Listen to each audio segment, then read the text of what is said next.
my life has been transformed. Suddenly, the whole world has changed. Optimism is no match for disaster. Despair crushes hope. Healthy, nourished children become hungry children. Vibrant days of learning give way to hopeless days of hardship. The forces of oppression confront proud and strong women. Safe, clean water becomes toxic water. Everything has changed, and the road ahead is uncertain. When the IRC is there, the IRC is there when the road ahead is uncertain, and everything has changed. Toxic water becomes safe, clean water. Proud and strong women confront the forces of oppression. Hopeless days of hardship give way to vibrant days of learning. Hungry children become healthy, nourished children. Hope crushes despair. Disaster is no match for optimism. Suddenly, the whole world has changed. My life has been transformed.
Yeah. Madison Square Garden, make some noise. How you doing, Madison Square Garden? It's a lot smaller than you told me it would be, man. Right. Hey, shouts out Aasif Mandvi. Thank you all for coming out tonight. Thank you very much. My name is Riz MC. I'm Heemy. AKA Airplane Herman. And this is for everyone who has trouble getting through the airport. We go, inshallah, mashallah, hopefully no mashallah, hayallah, yo yallah, let's rock a show in Ramallah, kick it with Muhammad when I'm out in Haifa, kick it with Muhammad when I'm out in Jaffa, I be on a roll like every single year and I ain't see you nowhere just like Haifa, do it so proper, looking like a doctor, at the checkpoint say my visa's doctor, IDF rolling around running with the chopper, wanna shoot my papa, got me drinking vodka, got me feeling paranoid and got me drinking wine, said a bad thing, and I love how she whine, she don't eat swine and she looks so divine. I was looking for love in Palestine. Oh no, we're in trouble. TSA always wanna burst my bubble. stubble. Always get a random check when I rock the stubble. Down and down. Turn the beat up in the house a little bit, please. Tie, buy, bid and buy. We're militant, you're on a milli vanilli vibe. Stopping refugees is just silly, right? Well, you know about Aeneas and the Iliad. Fled Turkey and he just founded Rome. Now what if he had drowned in a boat? Yanks eat turkey, cause your peeps have found a home. Where you think all the sounds on your phone from? Where you mean Her Majesty's London? Where you think all Her Majesty come from? Trump want my exit when he pressed the red button to watch Netflix. I'm on. I run the city like my name's Sadiq, not the Syrian city of the beat. Some ballers wanna chat, but that's Pete. I shut them up like sheep on Bakri. Like, oh no, we're in trouble. TSA always wanna burst my bubble. Always get a random check when I rock the stubble. Terminal 5. Terminal 1. Think we're termites. Wanna terminate us. Terminal 5. Said Terminal 1. Think we're termites. Wanna terminate us. Terminal 5. Terminal 1. Think we're termites. Wanna terminate us.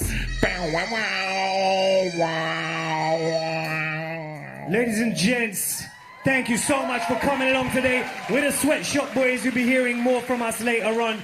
Enjoy your evening.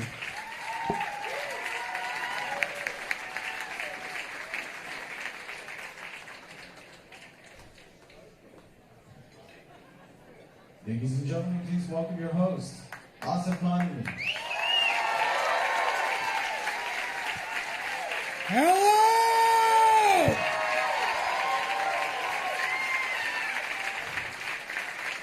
Nice to see this crowd.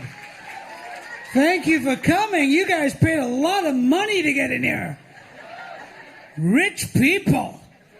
Yes. Thank you so much. We are going to have a great show tonight, folks. Let me just take care of some housekeeping right now.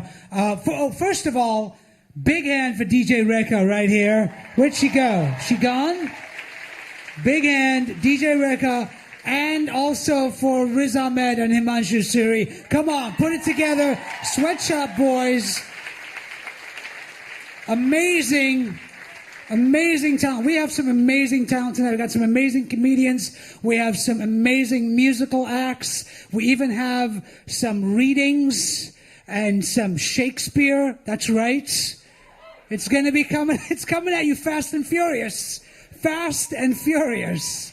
But let me tell you, we're also going Facebook Live right now.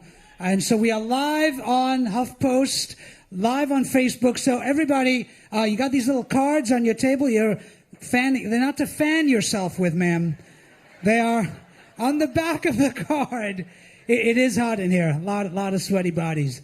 On the back of the cards, you can go on your iPhone, your cell phone, your mobile device, and you can basically share the HuffPost Live page because we are going to get a lot of donations tonight. We're asking people out there in Facebook land to donate. And by the way, a lot of rich people in the audience here tonight. We also have iPads around the room to our CrowdRise page where you can go and donate money. And let me just say this. We are very fortunate. We found out earlier today that we have two very large donors who have a matching $20,000 donation between them. So up to $20,000 we are matching. So that $20,000 we get on Facebook Live or on CrowdRise or wherever, or from you guys, becomes $40,000 for the ACLU and the International Rescue Committee. Two amazing organizations. Put your hands together.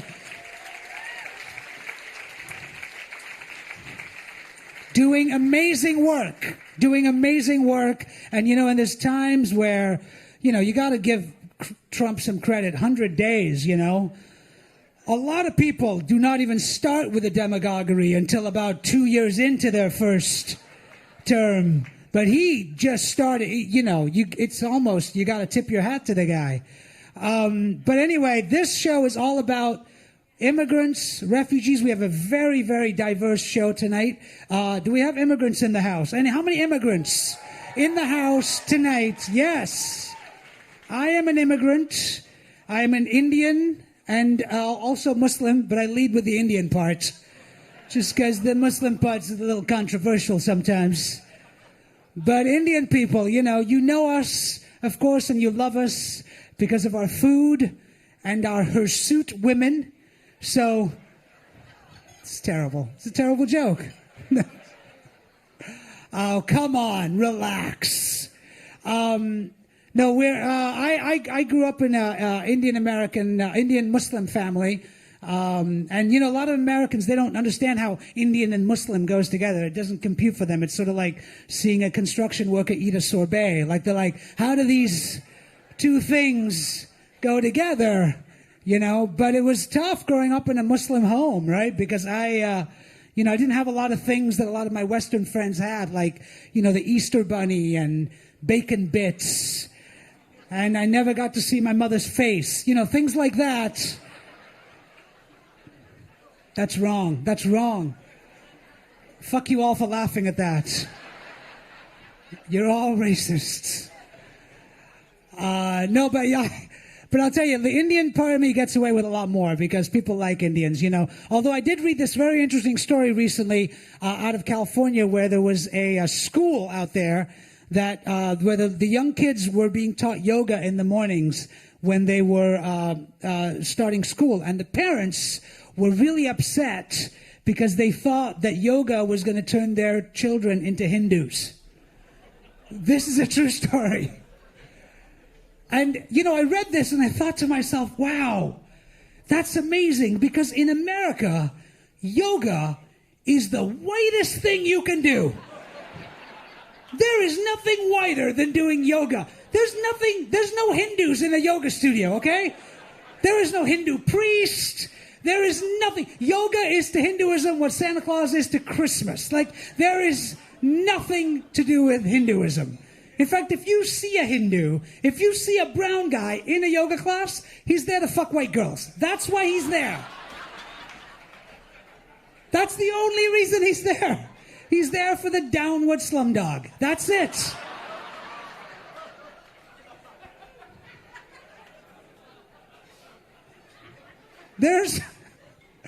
So I'm in this yoga class, right?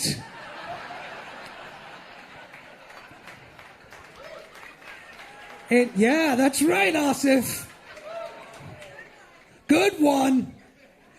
I'm in a yoga class in California, and I tell you what, I was the only brown guy, and there was a bunch of white girls and two white guys with turbans on for some reason. And I'm in this class, and, there's the girl up front. It's always the one chick, right? The chick from Berkeley who mispronounces all the words, and she's just kind of like, get in touch with your Shakira, So she's doing that, and I'm in the back, and I look out of the corner of my eye, and these two Indian guys walk in, and they just throw down their mats, and they start doing the stretching, but they're real Indian guys. Like, I'm first of all amazed that there's any other brown people in there, and then it turns out that they're real Indian guys, not like Indian American from New Jersey. Like, they are, like, from India, and I can tell because of the Indian head wobble, like they're doing this thing, which, don't make fun. That's what Indians do. We do that. We do this and we eat mangoes. That is what we do. Okay? No, but this is a thing that, only Indians can do. White people, it confounds you, this movement, because it doesn't mean anything, right? It doesn't mean yes, it doesn't mean no, and it means all of those things. In fact, I think it was the British that tried to teach the Indians a long time ago, like, this is yes and this is no. And the Indians were like, this means give us back our shit. But these two guys, they come in and they are in this class stretching, and the girl up front turns around and she says, okay, we're going to just throw off the day. We're going to just, relax and get all the stress out. And she hits the tape deck and she plays Bollywood music. In a yoga class, Bollywood music. Now, playing Bollywood music for these, I'm almost going to say 3 Indian guys, was like playing Diana Ross in a gay club. Like, it was literally, like, they jumped up and they were like, oh, chaya, chaya, chaya, chaya, chaya, chaya, chaya, chaya, chaya. And the whole place started screaming. They were falling over each other. People were running in every direction. The yoga class thought it was being attacked. That's how bad it was. But, I travel around the country a lot. For many years, I would travel with The Daily Show to different parts of the country. And, oh, thank you. And, and I would always have fun with the Islamophobia, I would always do that because it was fun for me. Like I would get on an airplane and, like, for example, I did not have to look suspiciously in both directions before putting my luggage in the overhead compartment, but I did. It was fun. For the moderate Muslim, it is very easy to scare the living shit out of everybody now. I didn't have to, like, count my steps from my seat to the bathroom in an Arabic accent. 1,000, 2,000, 3,000. But I did. It's because we don't have a lot of representation. That's why people are scared, right? We don't see a lot of Muslims on television. You got what? Fareed Zakaria, Dave Chappelle, Barack Obama. That's about it. Really? Oh, come on. He was Muslim. You know it. We know it. You don't. He was Muslim. Oh, yeah. You watch. In 2 more years, he's going to pop right back up again. 4 wives, full beard, lamb cologne, the whole thing. It's hard, though. I have the prejudice myself. When I see a brown guy with a beard down to here, I think to myself, oh, terrorist. Definitely. Oh, he's got terrorist thoughts going on. I see a white guy with that same beard, and I want to buy his artisanal honey. That's the hypocrisy of it. Like, we're always, like, something happens overseas, ISIS, some shit like that, and suddenly all of us brown people have to denounce that now. We have to denounce it, right? We're always denouncing stuff, Like, I'm used to it. I denounce all the time. I'm used to it. I denounce, as a comedian, I'll denounce Carrot Top. As a New Yorker, I'll denounce the weather. As an Indian, I'll denounce the Washington Redskins, even though they're a different kind of Indian. We're used to it. White people, you don't have to denounce anything. You've never denounced a damn thing in your life. We can start with, I can teach you how to do it. We can start with, the easy stuff like khaki pants and barbershop quartets, before we get up to the really big stuff like crystal meth and depleting the world of its natural resources. Anyway, guys, listen. You guys are a great audience tonight. You're going to have a great time. It's going to be a lot of fun. Big show. We are on Facebook Live. I'm going to keep saying it over and over again. We're asking for your donations, so please don't be assholes, okay? Donate tonight. We need the money. These 2 great organizations, the IRC and the ACLU, we're here supporting them. So please, pull out your phones, donate. I'm going to read a couple of things that they've told me to read. Let me see here. So, they told me to tell you, the more people who see the live stream on Facebook and Twitter, the more money we can raise. So share tonight's live stream on your phone. Open your Facebook app. Search for HuffPost. The live video will be pinned to the top of the page. Click, share, and post. Everybody over 40 right now is like, what? There's like all old people in the front. They're like, I don't know what's going on. Is this funny? Is this a joke? What is this? If you have Twitter, find @HuffPost and retweet the live stream. Okay, folks? We have some great comedians, and coming up now, is she ready to go? Here she is, folks. You've seen her on Saturday Night Live and everywhere else. Please put your hands together for Sasheer Zamata.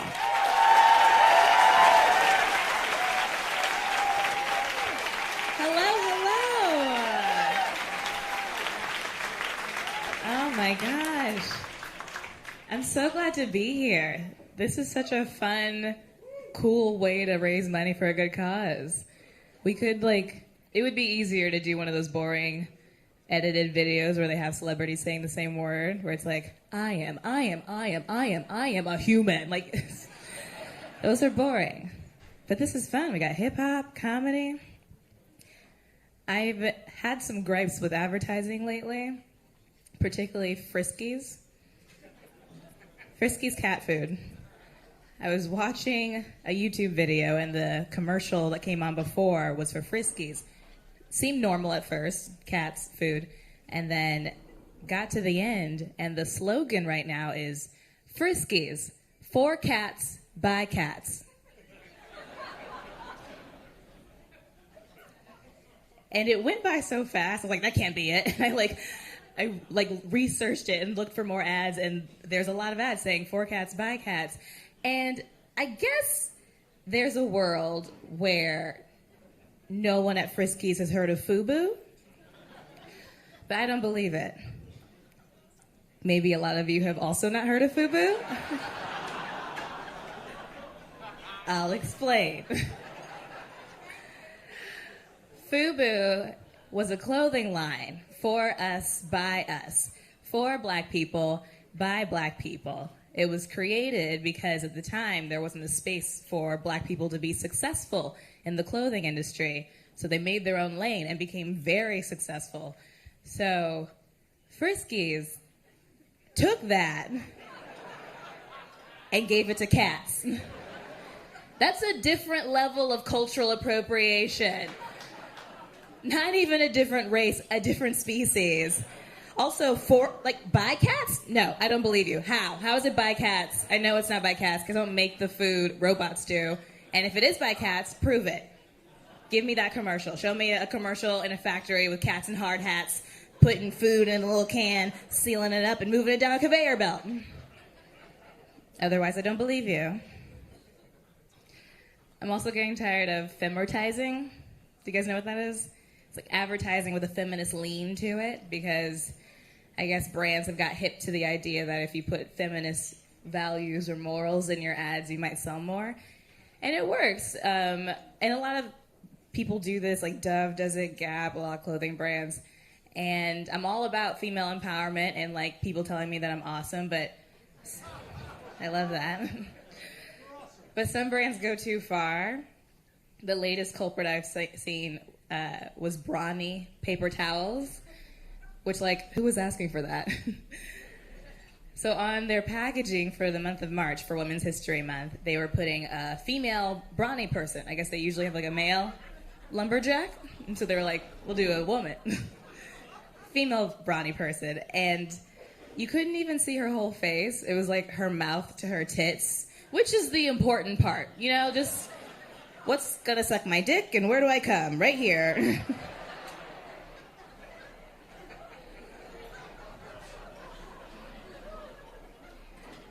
And the ads were so intense. There was one that was shot in like a large black warehouse with glass panes suspended from the ceiling, which I assume represents the glass ceiling. And then there were projections of women from history on the glass panes. And then the camera would move forward and smash through the glass to, I guess, break the glass ceiling. So it would be like, Harriet Tubman, smash! Marie Curie, smash! Amelia Earhart, smash! Serena Williams, which, yes, huge jump in time. There was no one in between. After Amelia Earhart, huge gap, and then Serena Williams. All right. And then the last one was an ethnically ambiguous girl, and it was like, is she next? Hashtag strength has no gender. And then I forgot what I was watching. I was like, what was this again? Oh, paper towels. The whole time. They've gone too far. Also, I never want to see anyone use Harriet Tubman to advertise cleaning products. She was a slave. It's like, you know who knows clean? Harriet Tubman. Get your window so clean you can almost see freedom.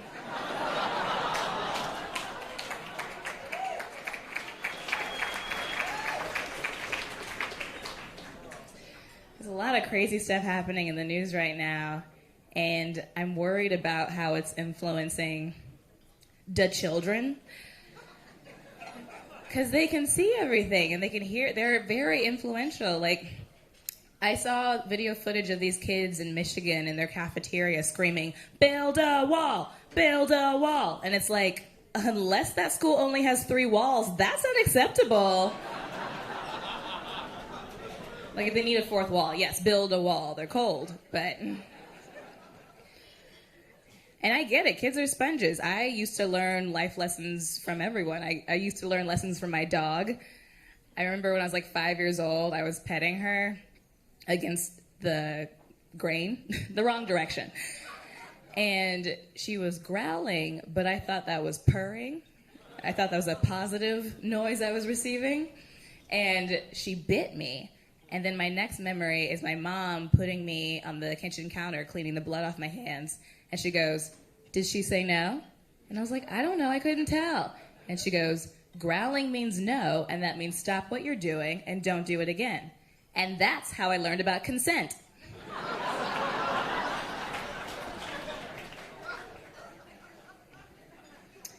I also heard Donald Trump maybe never had a dog as a pet, so that would explain a lot.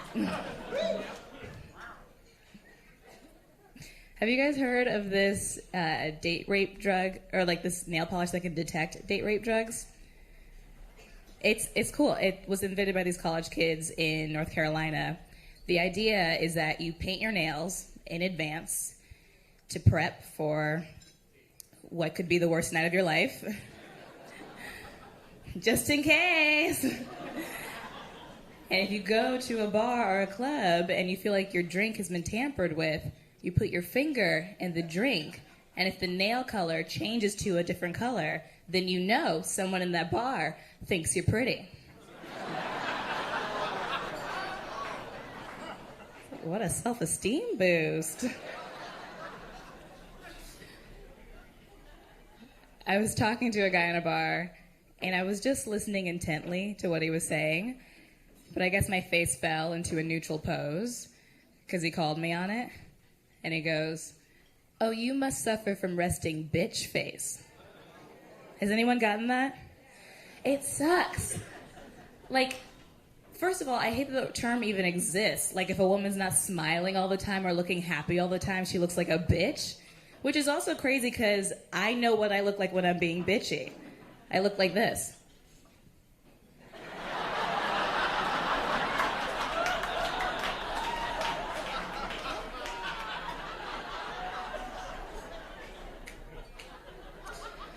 That's my active bitch face. So to say my resting face is a bitchy face is an outlandish claim. Also, my face is resting because it's tired. It's so tired from smiling all the time, or being told to smile all the time, or waiting for my turn to speak in a room full of men, or apologizing for things that I'm not actually sorry for, but my speech is conditioned to be apologetic just for taking up space. It's tired. Let it rest. Ladies. And I wanted to explain all this to the guy I was talking to, but I didn't want to prove his point by being a bitch about it. So I just said, "Oh, that's so funny that you say that. This whole time we've been talking, I noticed you had resting rape face."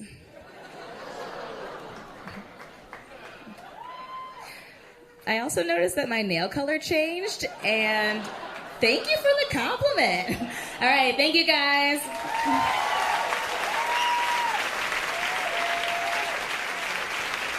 Sasheer Zamata, everyone! Give it up! The lights went off. The lights went off while I'm right here on stage. I'm the host of the show. They're like, fuck him. By the way, I am so glad I did not wear those pants. I was almost going to wear those same pants tonight that Sasheer had on. That would have been really awkward. How's the light board doing? Lights okay? Are we all right? Do we not have lights? We have coming up one of our few Caucasian comics on the show tonight. Oh, look. Suddenly the lights go on. Mention the white guy. Lights go right back on. Oh, and they really came on now. Whoa. Folks, wonderful comedian, good friend of mine. I'm so glad he's doing this tonight. Really funny. This is a treat. Folks, put your hands together for Mr. Seth Herzog.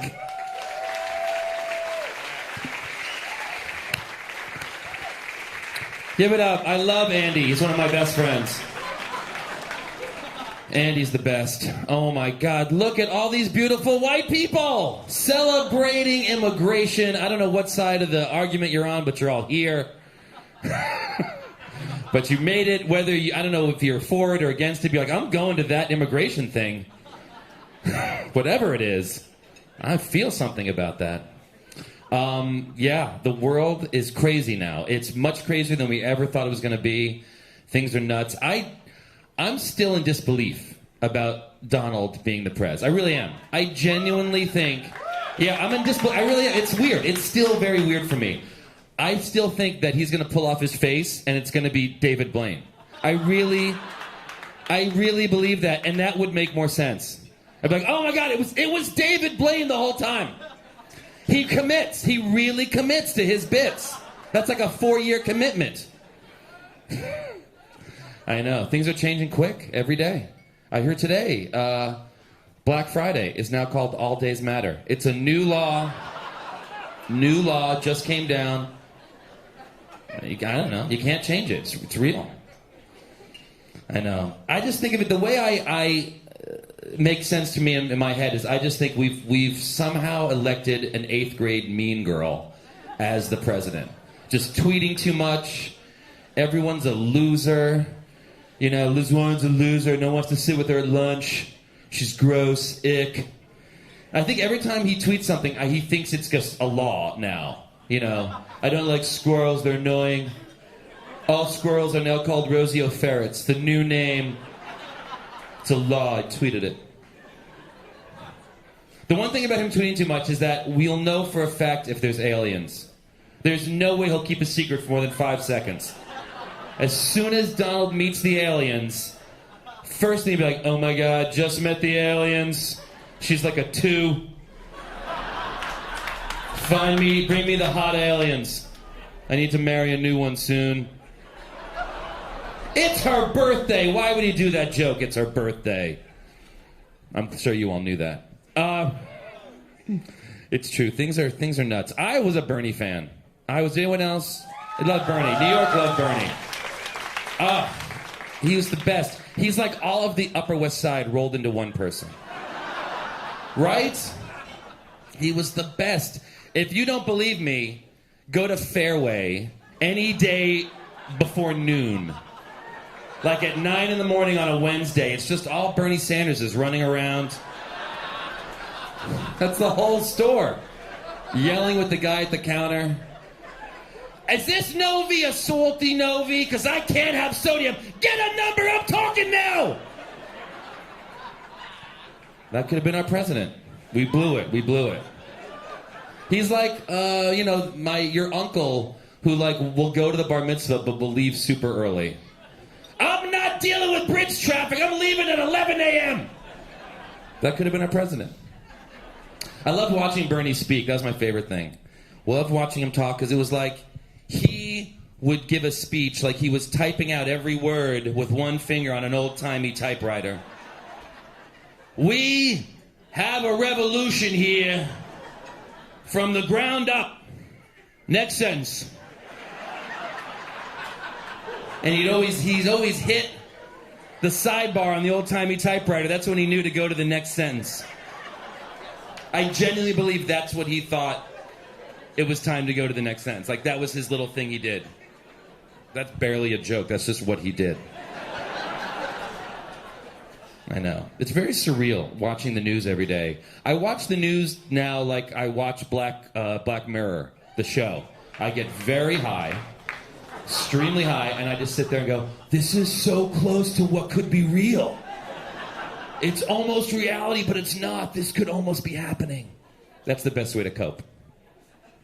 And then we got old Mike Pence. Mike Pence is like, he's like the coach of the other team on every kid's sports movie. You know what I mean? He's like the dicky coach of the team that always wins till the ragtag team goes to the championship.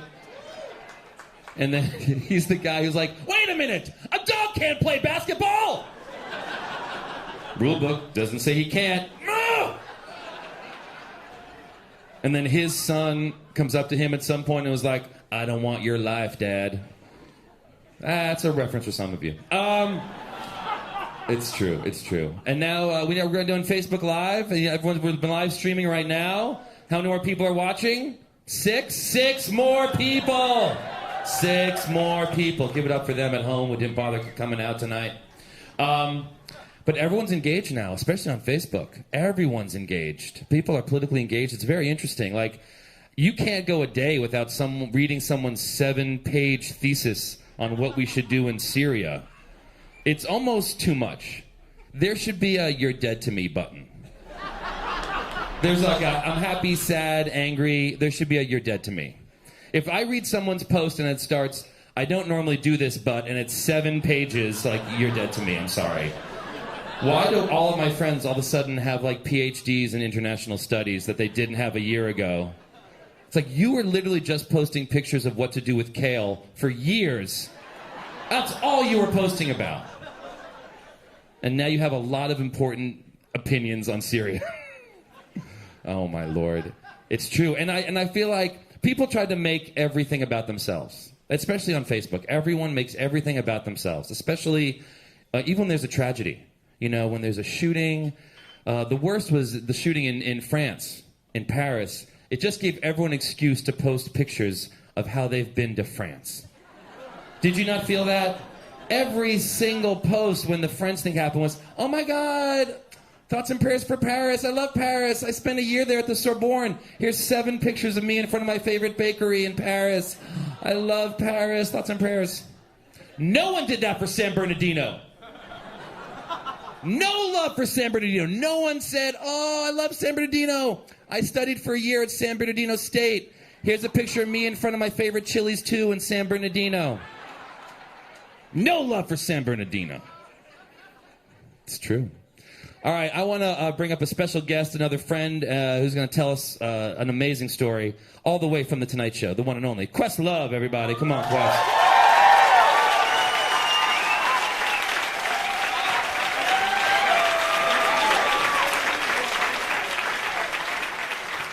There we go. How you doing? I'm so glad you dressed up. Yeah, I did. I dressed up. It's your favorite cardigan. Just for the occasion, yeah. I brought a stool out. You brought a stool out? I think all the comic greats. Oh, yeah, they have a stool. You brought your own stool, your water. Yeah, and I'm watching us on Facebook Live. You're literally watching us on Facebook Live. My sneakers are killing right now. Yeah. It's great. It's like a mirror, but for your phone. Exactly. I'm giving comments and doing mine. You're commenting on your own bit as you're doing it? I'm kind of meta with that, yeah. Who is this guy? Why is he here? Exactly. Lower your expectations. I'm not that funny. First laugh. It works, yeah. So I got to tell a story. Yeah. Campfire stories. All right. I was debating on what story to tell. Yeah, there's a lot of them. Since this is like a year since Prince has passed. Yeah. I figured I should tell a Prince story. I feel like It's a good one. It's a good Prince one. I feel like every artist has at least 5 really good Prince stories, and I'm one of them. I have like 20, but... Oh. All right, so my Prince story, I will tell... Okay, so it's 2005 in Los Angeles, California. It is Valentine's Day. Ooh, everyone was there. You guys know what that vibe is like. Yeah, we were all there. 2005 Valentine's. So it's Valentine's Day, and I get a phone call from... When Prince wants to reach you, he does it by, like, third person. And even then, it's all pronouns. Like, someone rings, he wants to speak to you right now. Well, who wants it? Hello? And it's... He wants to speak to you right now. Hey, Amir? Yeah. He wants to speak to you right now. Hang on. Wait, who wants it? Hello? And then it's just him. And then you two try to outbass each other. Who's this? And so he says that he is going to have a roller skating jam at midnight on Valentine's. And this is already Valentine's Day. You're getting a call. So right now I'm at a concert. I'm backstage at a concert at the Universal, and so he says, what time is it? Right now it's like 11:30 11:15. The So concert. it's 11:15 at night, PM. and he's having a party at 12, and it's Valentine's That's Day. how Prince gets down. Like he does everything at like 2 a.m. Yeah. But makes it seem like it's normal. You know. Yeah. He once made me take a cab all the way from near Philadelphia to Manhattan just to drum for him. But he knows, that it's an honor to do it. Yeah. So it's like, let's see what I can make people do. Yeah, he does that. So anyway, he says that, bring some cool people. Is that code for drugs? No. Too soon, man. Too soon.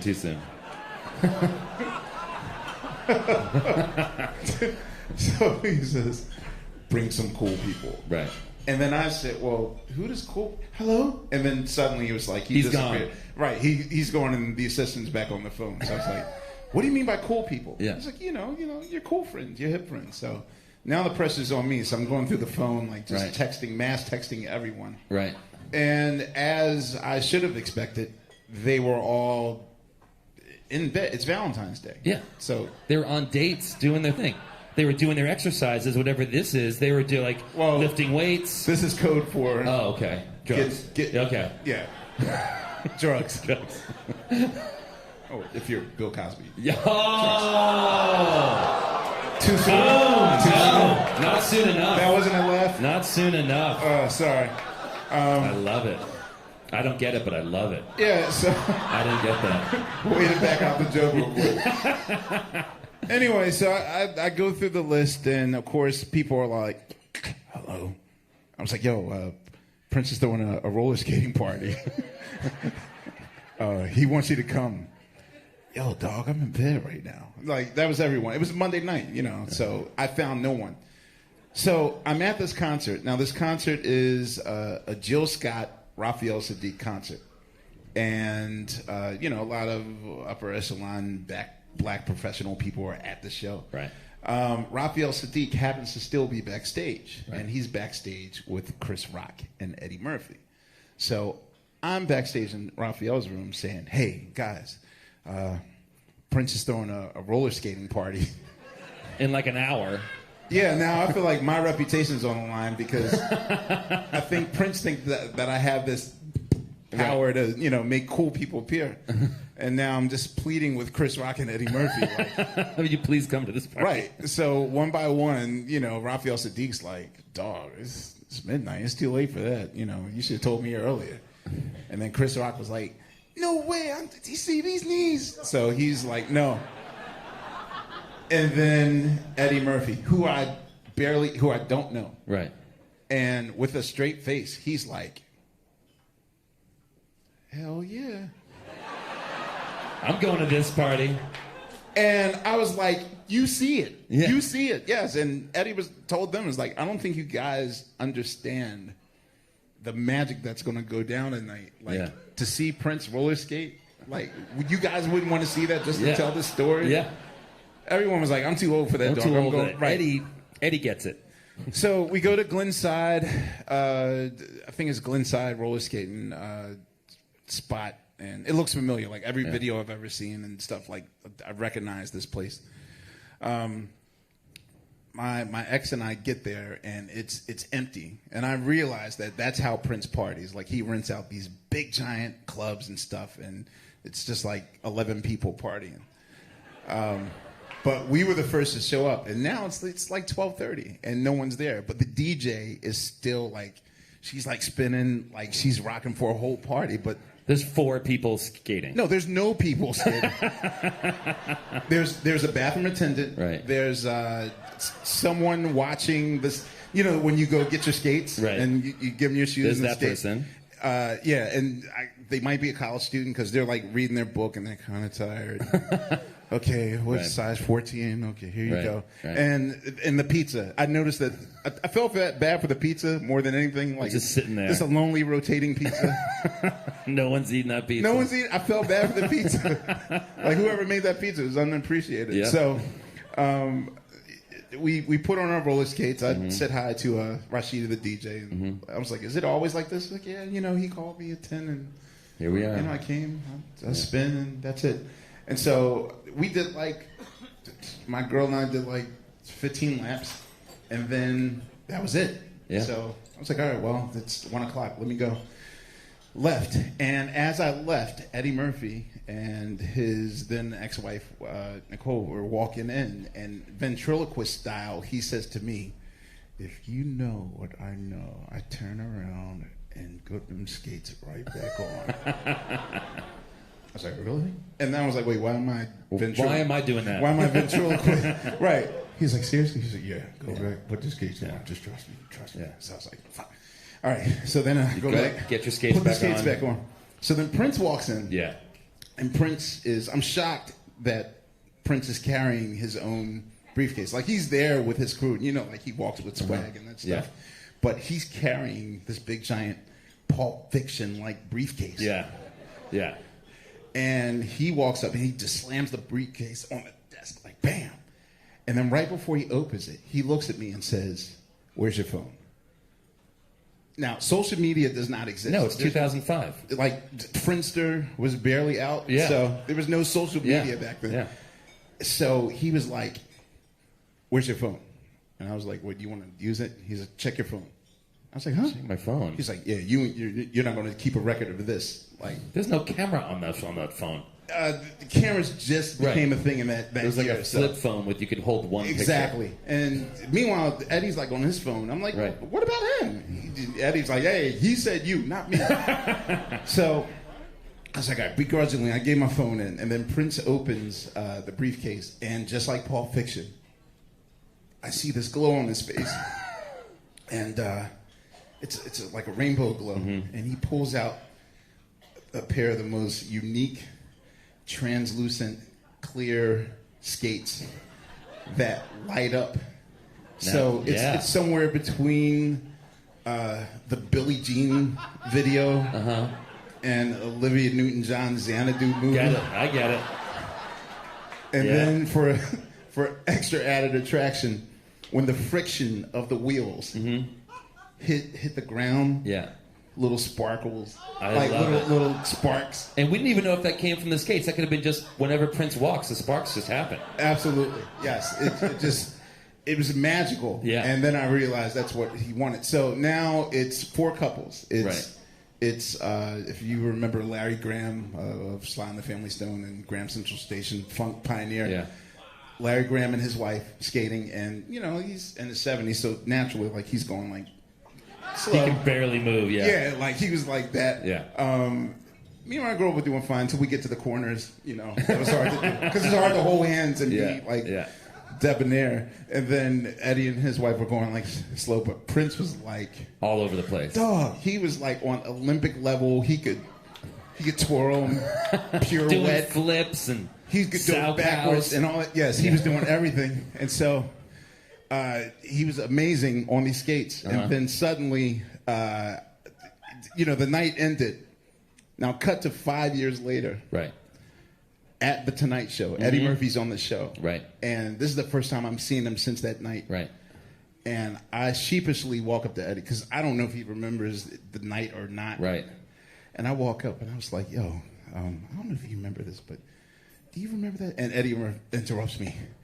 Roller skating with Prince on Valentine's Day. And I was like, so we go through the night, and he says, here's something that you didn't know. Here's something that you missed. Yeah. So Prince found religion, like, I guess in like 1996 and really went hardcore. Like, what you thought sex was for Prince in the 80s, religion it became for Prince in the 90s and in the arts.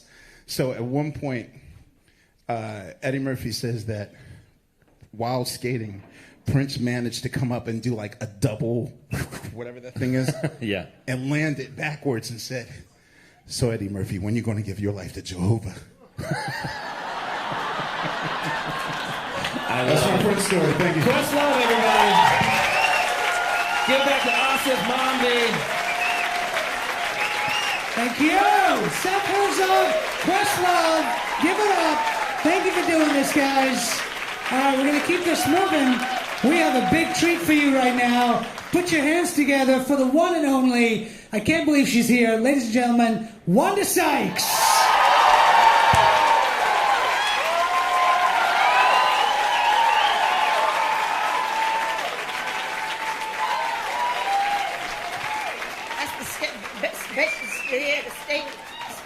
skating that shit. Yeah, then you just spin out.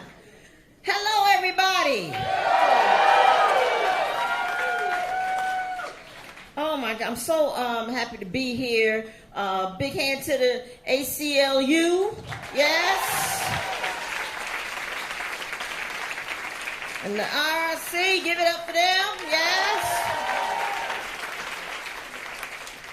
I got scared at first. Aasif was like, "Can you do this benefit for me for the ACLU?" I was like, yeah. He goes, and then the IRC, but I heard IRS, and I was like, what the fuck is that, Aasif? Why would you do that? That's dumb. Who's gonna show up to that?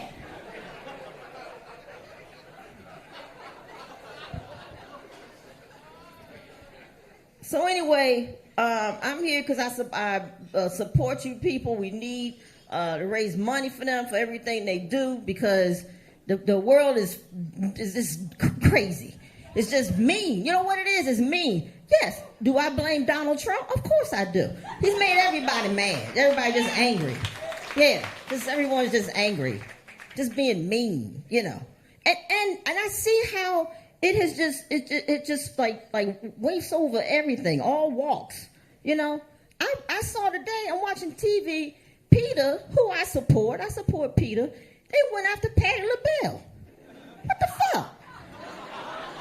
They're going after Patti LaBelle. They was protesting Patti LaBelle. And I'm like, damn, Patti, what are you putting in those pies? Veal? What the hell? And that's just it. Like, even organizations like PETA has gotten a little more emboldened, right? Because at first, you know, PETA, they didn't fuck with black people. Black celebrities, PETA never threw shit on Diana Ross's coat because they knew Diana Ross would beat the shit out of them. But now, Donald Trump. Now, PETA feels a little bit more emboldened, like, yeah, fuck, let's go after Patti LaBelle, which they don't know. Patti is 90, but she will still beat the shit out of you. It's gone crazy. And we need the good work of the ACLU. I was looking, yes, we do. We need that good work. Did you, I forgot to start this. I'm going to go over. Did you see what they did in Arkansas? Monday, back-to-back executions. Yeah, two people they put to death back-to-back. Yes, on a Monday. And what they're trying to do is execute at least 11. They're trying to do 11 in 8 days. And they're doing that because they want to do this before the lethal injection drugs expire. Now, I hate waste too.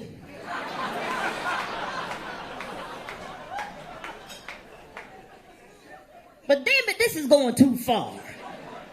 You know, to me, not being wasteful is like, oh my eggs are gonna expire tomorrow. Oh, let's have omelets for dinner. Now, that's sensible.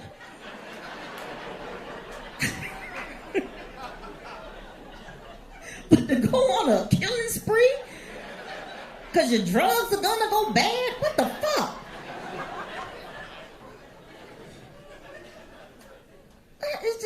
That's just crazy talk. With everything, man. And yeah, I'm out there. People know. Trump annoys me. His whole family annoys me. Yeah, the whole kit and caboodle. They annoy me. That family's rotten to the core. I'm telling you, just rotten to the core. And you know, and not only are they costing us a shitload of money, because he keeps going to that tacky ass Mar-a-Lago. If you couldn't pay me to spend the night in that tacky ass joint. I was getting caught up on Homeland the other night. There was a scene when they were in, I don't know where the fuck they were, like in Pakistan, some shit, whatever. And they was showing no, they were in Iran. And they was showing the guy talking to people, whatever. And I was like, that backdrop looks like Donald Trump's bathroom at Mar-a-Lago. Look at that tacky ass shit. It was awful.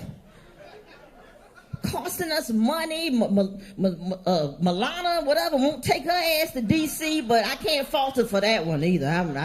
I would want to be away from his ass too, shit. Can't fault her for that. This whole family, all of them, costing us money. Do you know, a friend of mine told me that they were at the movie theater and they had to like clear them out a little bit because Tiffany Trump was there. Tiffany Trump came in with Secret Service and they had to move them out. What the fuck? Why does Tiffany Trump have a Secret Service detail? Why? Why does she? Nobody gives a shit about Tiffany Trump. Trump don't even like her ass. He never mentions Tiffany Trump. Her name is like Rumpelstiltskins to him.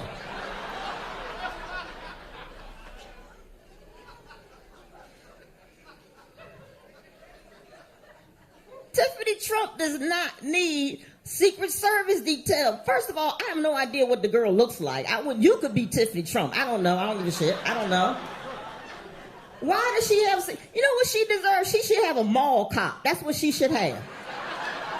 She needs a mall cop. A dude on a Segway just...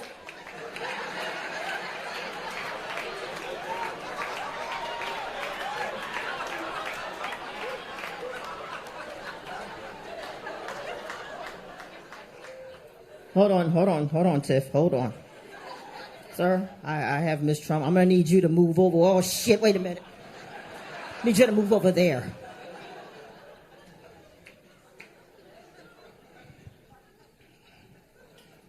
Crazy shit, man. It's all nuts. And thank you for the work you're doing for the refugees. We need that. Yeah. It's messed up. Fucked up how we treat these people. Really. You know. But you know, I get it though, because look how long it's taken us. You know, and we have big problems we can't even solve. Right? Now here's the thing. I'm gonna tell you right now, here's the problem, right? We still have racism that's crazy here in the States and everything. So look, here's the problem, right? If you're white and you don't have one black or brown friend, something's fucked up with you. I'm serious. You need to check yourself. You're the problem. Yeah. I go to my friend's house, right? And I'm there, whatever. And if I'm the only black person there, I'm like, oh boy, we have a problem. I'm telling you right now, you better pray an Asian walks in or I'm dropping you. This shit is fucked up. How can you not have a black or brown friend? In 2017, how could you not? We're cool people, come on. I don't understand it. Now, yes, I do have black friends who don't have any white friends. I've gone to plenty black parties and no white people are there. But I get it. A lot of trust has been broken. There's a lot to be earned back before that, you know. And black people, we got to be cautious. You know, we ain't just gonna run out and get a white friend. No. Baby steps. We start with like a Puerto Rican first.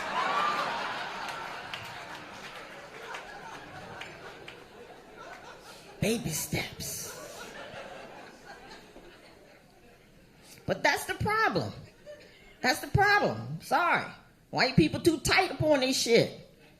Yeah. Look at the South. They're still trying to hold on to these racist monuments. They still have such pride in their heritage. You go to the South, they're like, no, we don't. The Confederate flag, they still want to wave the Confederate flag. That's part of our heritage. Your heritage sucks. You mean you want to be proud of enslaving people for hundreds of years and rape and all that? You really want to keep that alive? Really? You know, because usually when you fuck up, or somebody in your family fuck up, you keep that on the down low. You don't want to talk about that. You don't say shit. You don't want people to know that. You know the guy who built the Titanic? Do you see his family walking around wearing T-shirts? Daddy did that. They don't even go anywhere near boats. They like, fuck it, no. I don't even wear boat shoes. Fuck that, no. Wasn't us. Was not us. All kind of problems, man. Look at me up here sweating shit. Yeah, you too? Woman of a certain age? I understand. I'm gonna tell you, people don't talk about it enough. People don't talk about hot flashes. Yeah. I'll admit that shit. Here's the thing. I think we're doing it all wrong, ladies. The women, I'm telling you. I really thought about this. The reason why God gave us hot flashes is because we're supposed to kill somebody every time we have one. Because that's exactly what it feels like. Just rage. Rage. Every time I have a hot flash, I think, oh, this is life telling me you need to take somebody out. Thin the herd.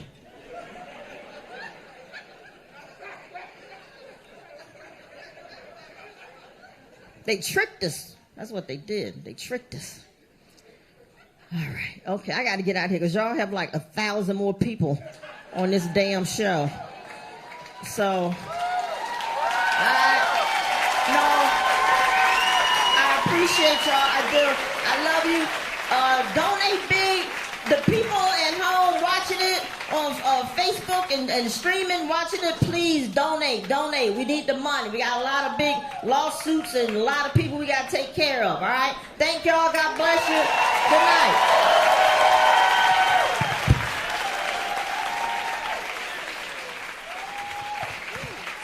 Hey, guys, give it up for Wanda Sykes. Isn't she amazing? She's amazing. Yeah, so I'm not Aasif Mandvi. Aasif is in the bathroom. So I'm just going to take the wheel for a minute here. I'm Shefali Puri. I'm one of the co-organizers at Jamboree. Thank you. Thank all of you for being here. Thank you, Facebook audience. Please click donate for folks like Wanda and all these people who came and gave their time and energy. Let's give a big showing ourselves of support. So I am here tonight to introduce really some of the great talent we have here tonight, the International Rescue Committee. Founded nearly 85 years ago at the behest of Albert Einstein, because that theory of relativity thing was not a big enough contribution to humanity, the IRC responds to the world's worst humanitarian crises and helps those people whose lives and livelihoods have been shattered by conflict to survive, to recover, and to gain some security over their futures. Just to give you some context of what they do, in 2016 alone, 26 million people on the planet benefited from the work of the IRC. They genuinely do heroes' work in some of the hardest places on the planet.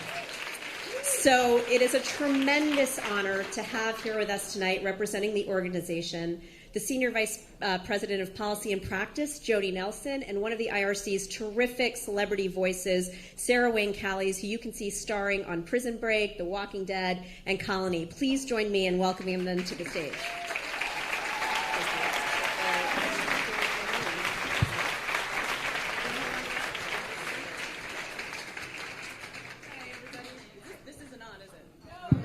This one's on. All right, we're going to do this. We're going to share. Oh, no, it's that one. I'm not a stand-up comic. But can we just give a round of applause for all the amazing people who come up here and made us laugh? These guys are blowing my mind. These are hard times, and I feel like anytime any of us are given the gift of laughter and a moment of levity, it is a gift worth its weight in gold. And speaking of gold, we're raising money today. So if you could do whatever it was that Aasif has been telling you to do. I'll be honest, I don't know what the links are, but everybody's got it up there. Dig deep, please. This is such an important organization, and I'm so proud to introduce a woman who I think of as a superhero and an absolutely extraordinary human being. This is Jody. Jody is, as they said, the Senior Vice President at the IRC.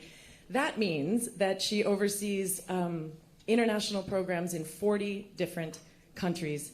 It also means that she's in charge of messaging to people in the administration and trying to work with policies to make things better so that we don't have to deport Aasif. I actually posted something about this.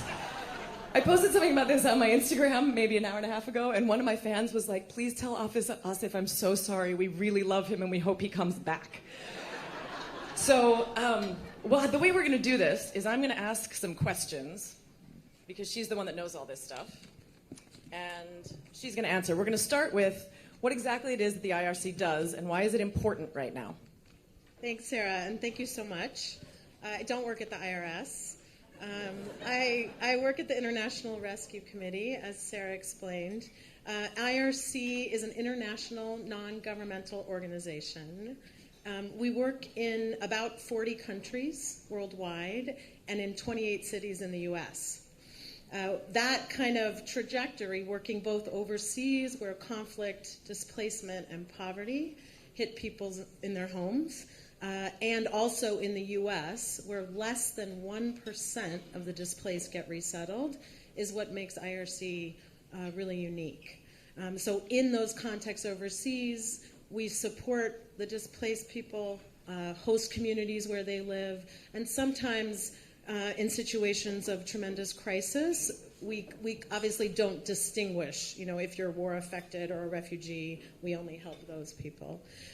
We provide services in health, education, prevention of violence against women and children, economic recovery, and what's called governance. In other words, helping people to be empowered in their communities to influence decisions. I think what's most unique or critical today is that people are fleeing those settings and often not finding anywhere to go. In the West, the shift to the right in many situations in Europe and the US is closing doors. As you know, thousands of people died in the Mediterranean trying to get to safety in Europe. And so that notion of people still suffering, increasingly suffering, and then not having anywhere to go, not having anywhere safe to go is what's so critical today. And I want to thank you guys personally for the work you're doing, because my grandfather was a refugee. And he left a town of a couple hundred people during the White Terror in what was then Hungary and is now Romania. And only the Jews who left lived. Everybody else who stayed is gone, and their families are gone.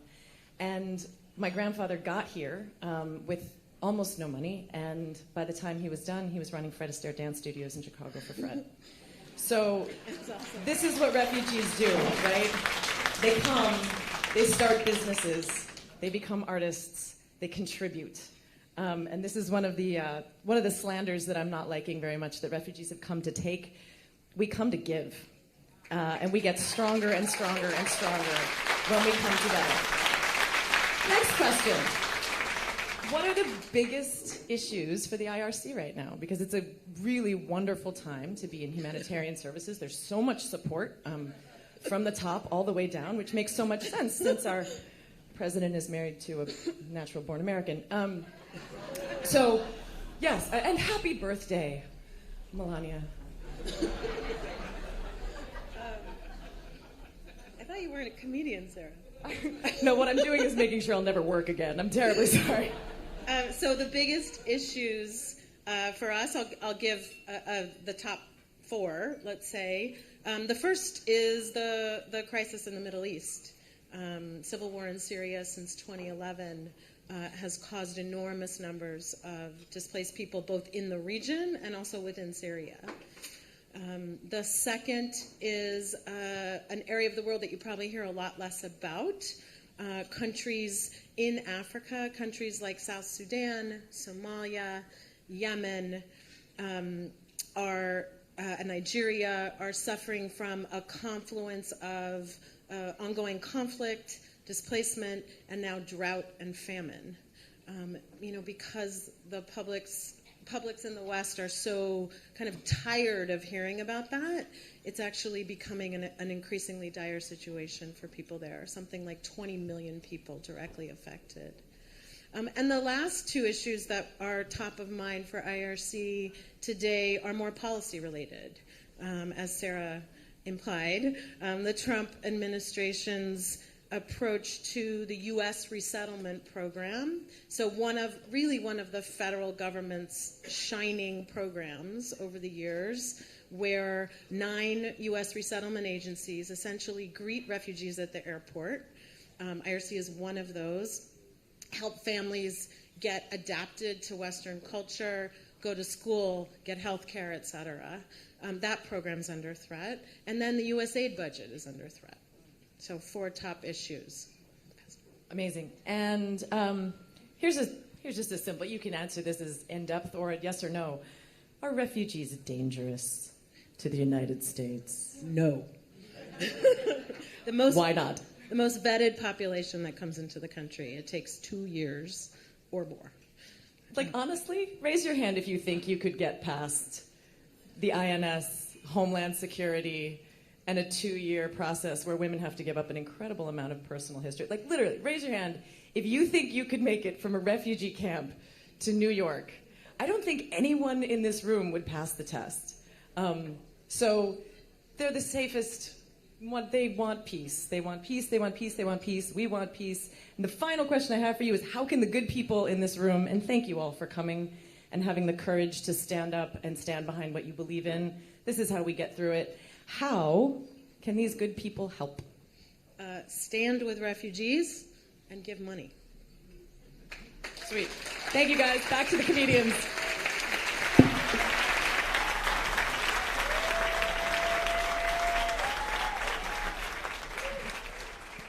Yes, that's right. Keep that applause going.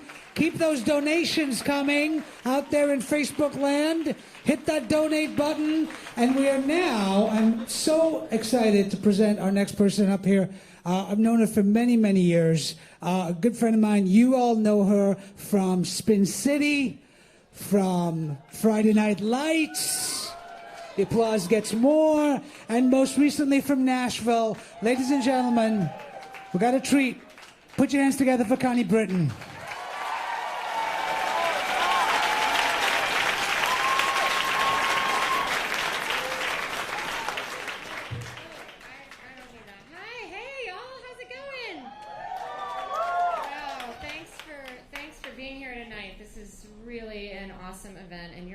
Crowd.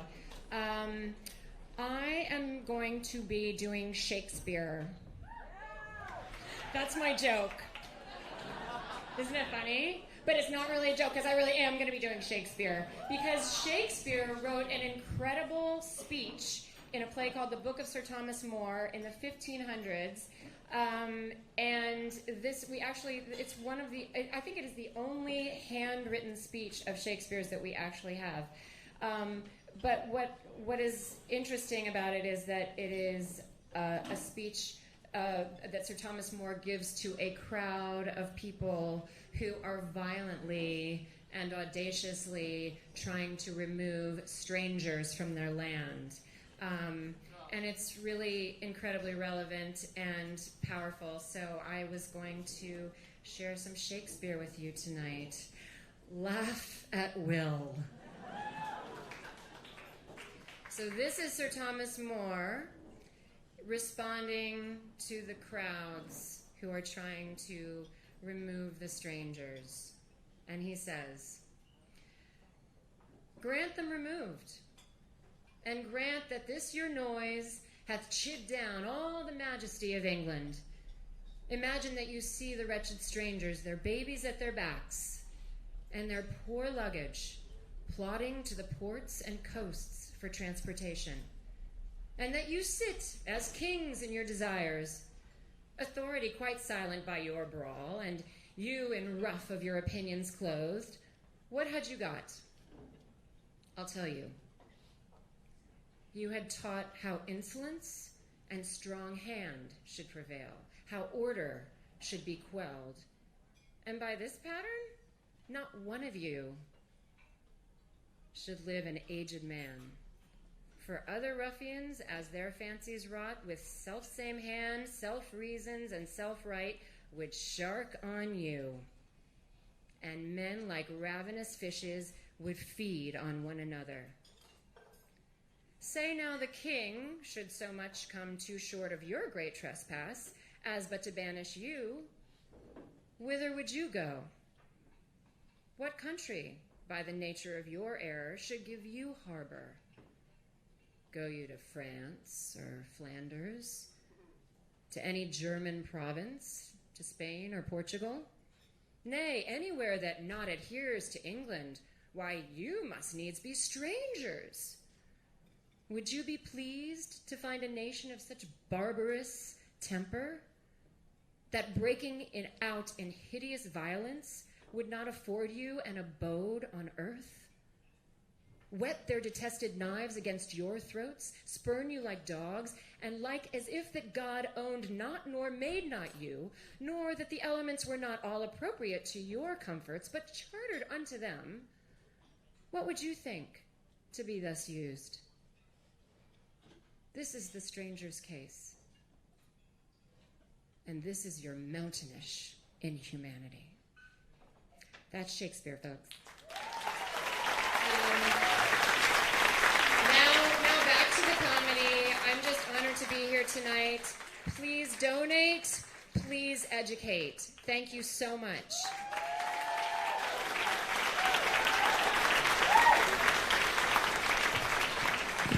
Connie Britton, everyone. Yeah, I told you we were going to have some Shakespeare. Folks, we have raised so far on Facebook, that doesn't include our crowd rise, we've raised Facebook $15,540.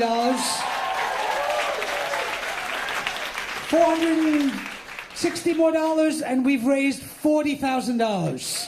So yeah, great job out there. Keep donating. Hit that donate button right there. And now I'd like to put your hands together for a musical treat. Please welcome Grace Weber and her accompanist, Aki.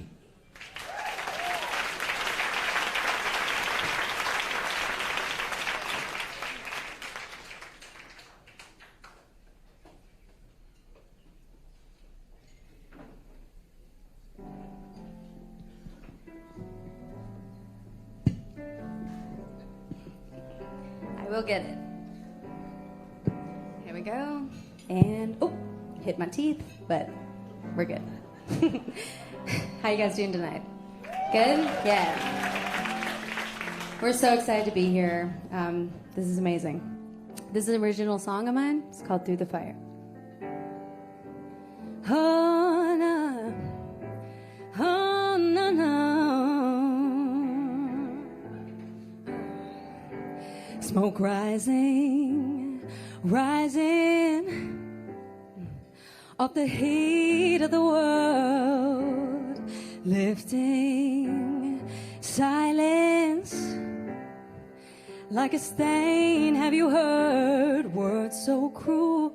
I'll use it for a few, and I'll make it through, 'cause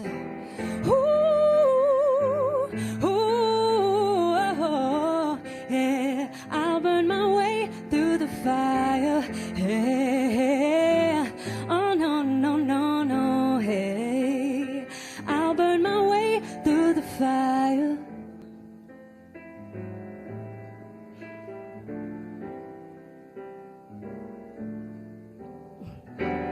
I'm hitting the pavement,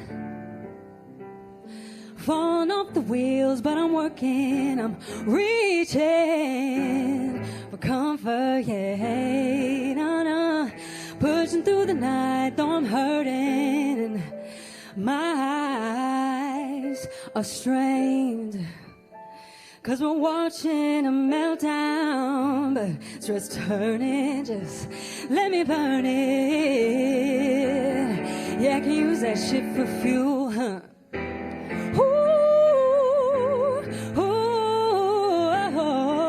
Yeah, I'll burn my way through the fire. Yeah, oh no, no, no, no. Hey,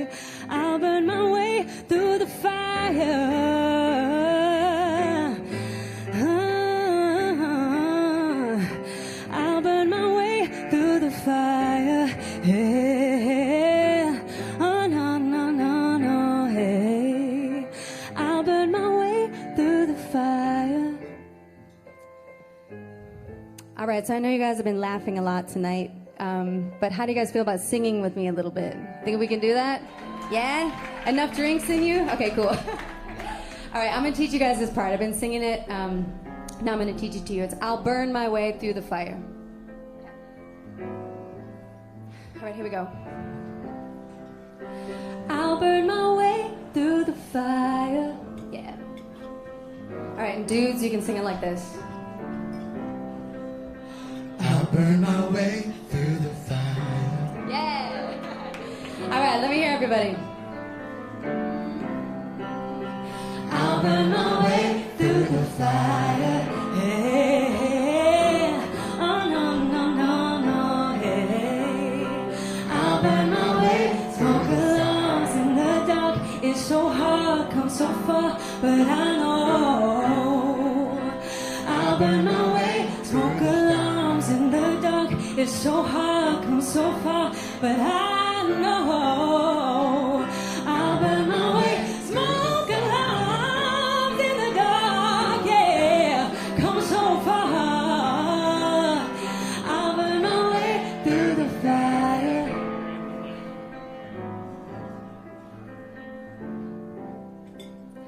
I'll burn my way through the fire. All right, one more time, just you guys.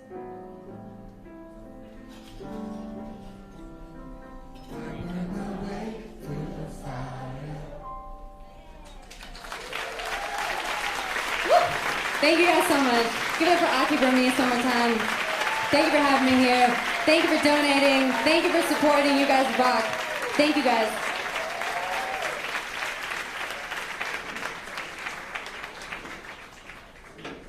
Me again. All right.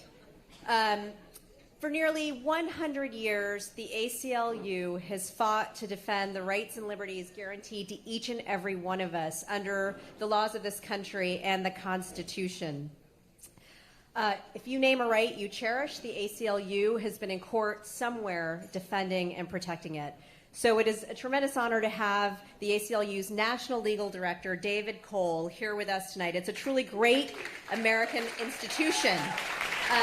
David, in his job, oversees the work of nearly 1,400 lawsuits around the country, so we can learn something about time management skills from him as well. So please join me in welcoming David Cole to the stage.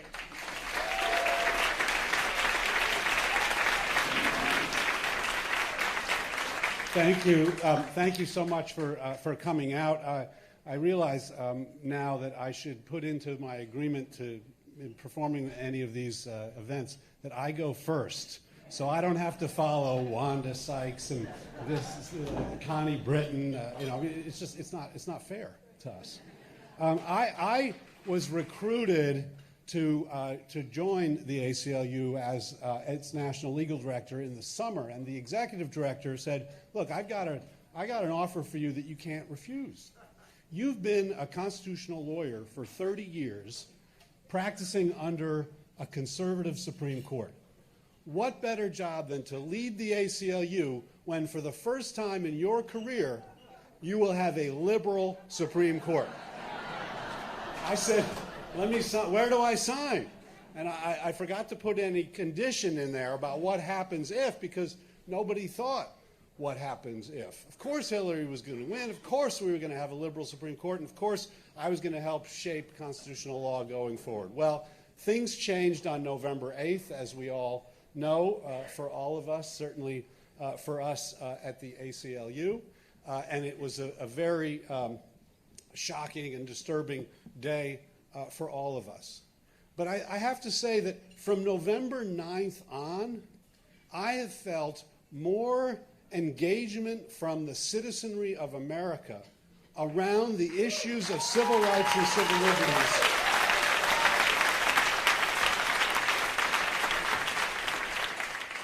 than frankly I've seen in my entire career as a constitutional lawyer. And that is where our salvation lies. It lies in the Women's March. It lies in the airport demonstrations.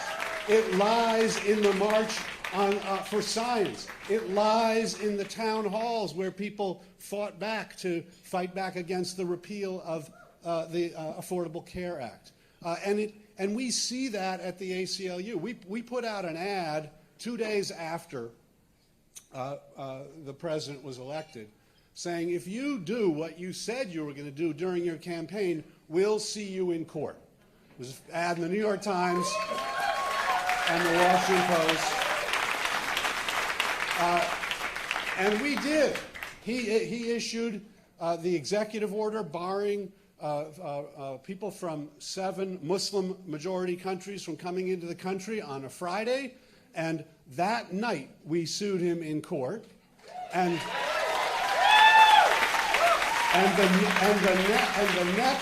the next day, the very next day, on a Saturday in Brooklyn, a federal court enjoined that order, and there were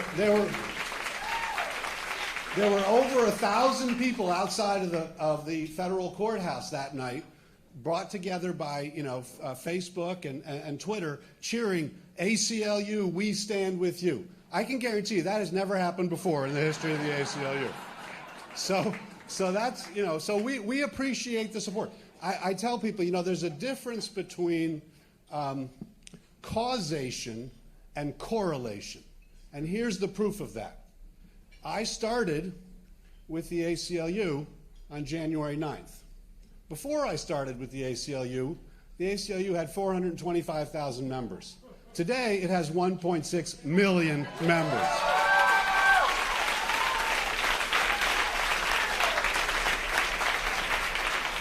So that's correlation, not causation. I think we can give Donald Trump the credit for that. But I think we have to give him credit more broadly. We have to give him credit for uniting Americans to stand up for the basic rights and liberties that we have taken for granted for far too long. And if we stand up for them, we will defend them effectively against the likes of Donald Trump.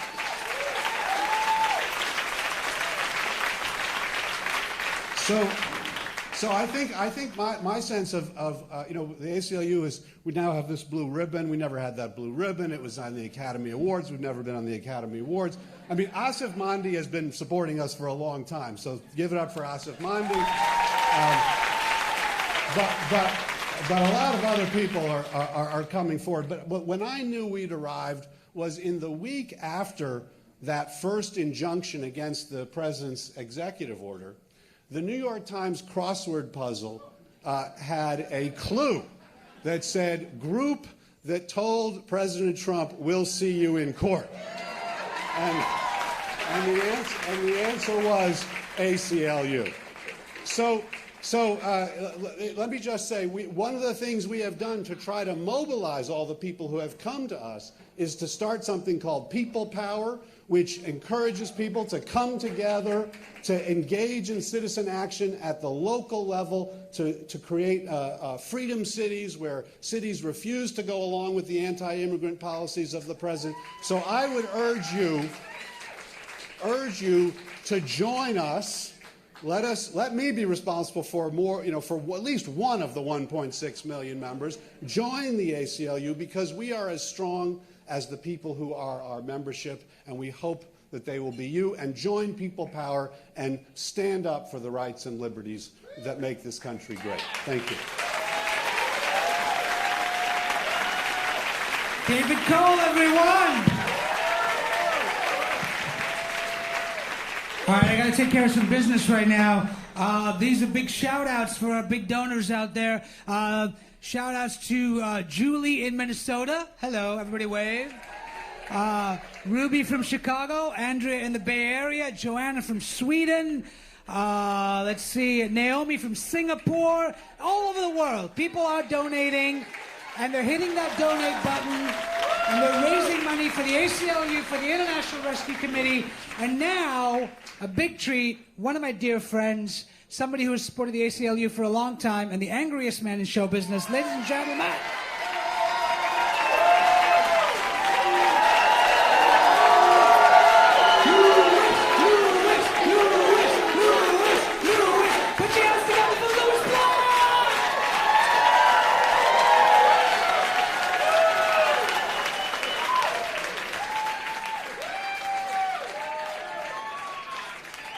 Fuck it, it's enough. God, I wish I was as excited as you are. You should know, I learned one thing from this election, really, and that was where my sense of humor comes from. It comes from my parents, who were 98 and 99, and... Okay, look. What kind of a miserable prick are you that you can't applaud my parents? No, too little, too late, New York. They applauded in Kansas City, you assholes. Oh, they're not old enough, Louis. I called him after the election, the day after. I asked my father, I said, what'd you think of the election? And he started to laugh, and then he laughed some more, and then he laughed some more, and then he laughed some more. And then he kept laughing, and he laughed, and he laughed. And I thought maybe he might be running out of oxygen. And I said, really, Dad, what'd you think? And he started laughing harder. And then I got my mother on the phone, and I said, what'd you think? And she said, now those pricks are going to get exactly what they deserve.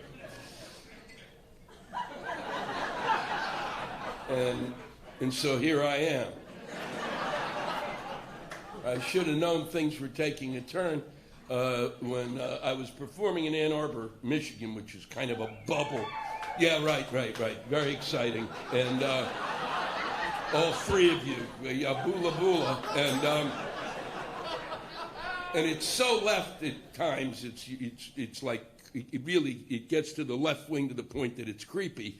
So I didn't expect any backlash there. It was 2 weeks before the election, and I'm doing a thing. I'd already gone after Hillary. Now I'm going after Trump, and I say that if you just kind of simply, I'm saying this as a friend, if you vote for Donald Trump, you're going to go to hell.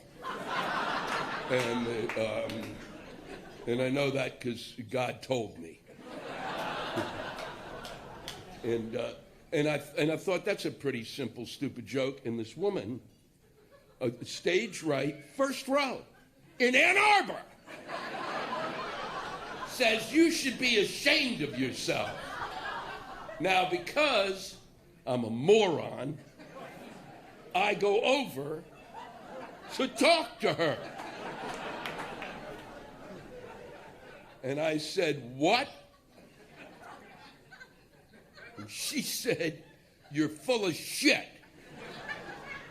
And I looked down at her, and she looks exactly like Betty Crocker. So I said, what again?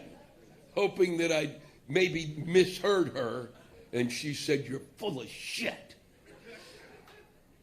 I should have known that America had taken a turn when Betty Crocker in Ann Arbor, Michigan, is screaming at me, you're full of shit. The thing that I think that we should note about immigration is that we really have got to figure this the fuck out. I don't really care who comes here. And I don't give a shit if they show whatever the fuck. And I know that people will be, well, what's the matter with you? Well, I don't. That my parents came, my grandparents came here. My grandparents came from Russia in 1916. They didn't know they were in the United States until 1962. So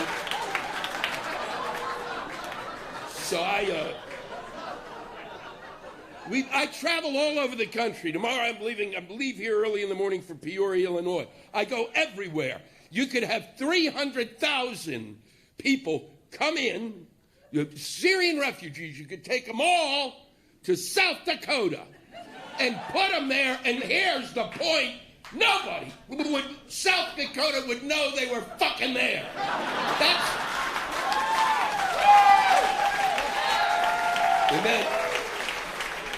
Now I await the backlash. Well, you know, that's not true. We've noticed. And then I go, no, that's a lie, Louis. That's a lie. Fuck you. It's a joke, you idiots. It's a stupid joke.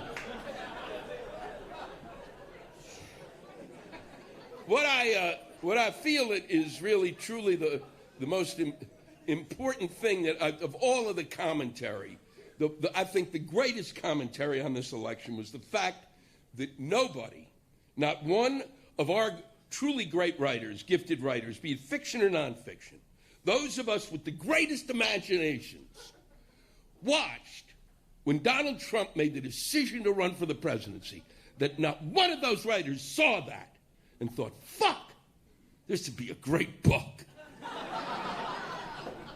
Even the folks among us who have the greatest imaginations of all didn't have enough imagination to fucking imagine this. And I think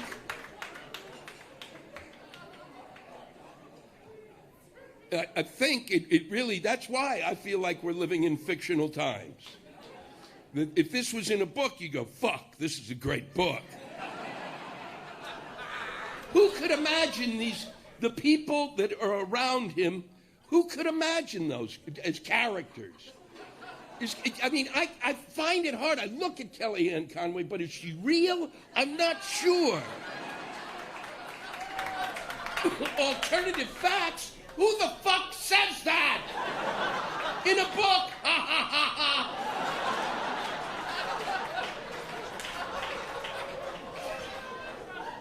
Kellyanne Conway is not the person that you have explained to you what the president meant to say. Kellyanne Conway is the person that you hire to get rid of your daughter's cheerleading rival.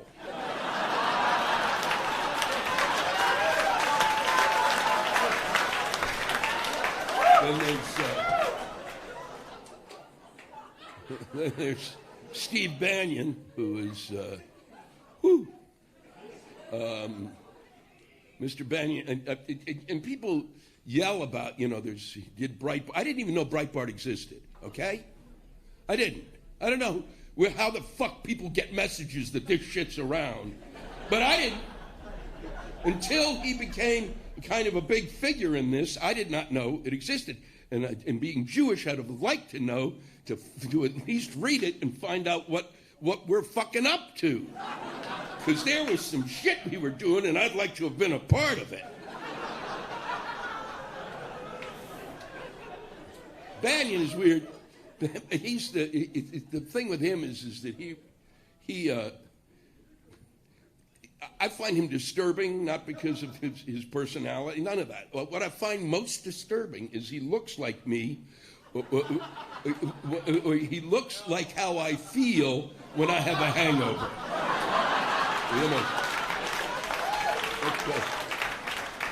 Thank you for hanging in there. I must flush that fucking joke down the toilet. Then there's Donald Trump, who is... when I go around the country, I explain to the audiences there that if you live in New York, it's a different thing. Because he's been a part of my life for 40 years. He's been a part of this city. So day after fucking, I've been through his divorces.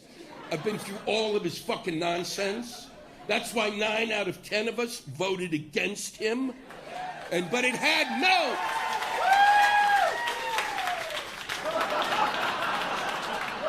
no effect on the rest of the country. And the reason is simple, is because the rest of the country thinks we're assholes. And so the rest of the country decided, hey, let's elect Donald Trump, New York's biggest asshole. In the belief that if an asshole becomes big enough, it turns into something else. No, I think that I've gone through all the adjectives with him. When he won, I started on adjectives, and there's only one thing that applies, and it's a noun. Really? What fuck? Seriously? You know, they can't hear you out there in Facebookville. What a prick. Fucking once again, I'm 3 minutes away from home and you go...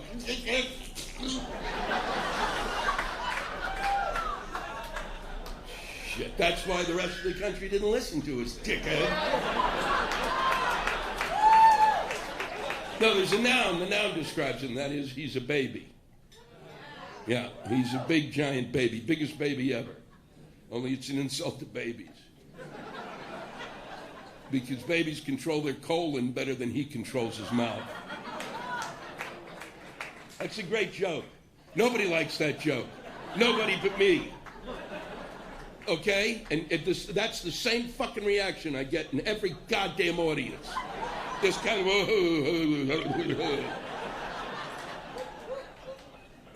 Somebody's going to have to explain to me why it's not funny and why it's upsetting to some people. Son of a bitch. Now I got to reevaluate my whole life. I've got to wrap this up, and I'm trying to think of what. I don't know what my job is anymore. Seriously. I don't know how to satirize what is already satiric. I don't know how to make funnier what is already funny. I don't know how to do it. I feel like I just should have come on stage and gone, ta-da, and walked off. I mean, when you have a moment in time where a governor of Texas, Rick Perry, who is unbelievably, was a governor, that's astonishing. I believe the Democratic Party had nominated an armadillo to run against him. And they said, we can't vote for the armadillo. So he runs for president twice. The first time, no, it doesn't make it. Second time, he puts on glasses and goes, I look smarter, and runs again, doesn't make it, and then does what no candidate in the history of this fucking country did. Looked around at all the jobs that someone could do that had a certain amount of dignity after you've run for the presidency. And what did he say? No. I'll tell you what I'm going to do. I'm going to be on Dancing with the Stars.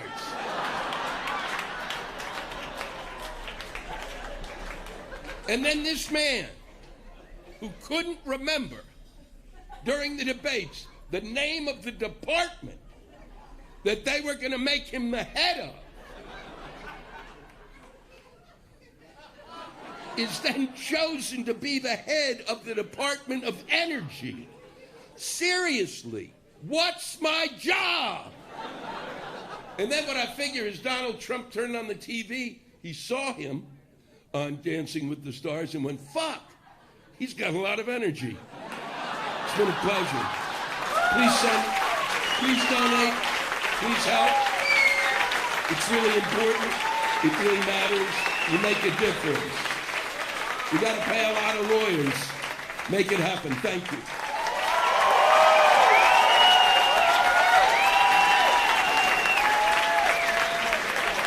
Louis Black! You guys having a good time? Yeah? All right, we're going to keep it going. We got some really funny people coming up.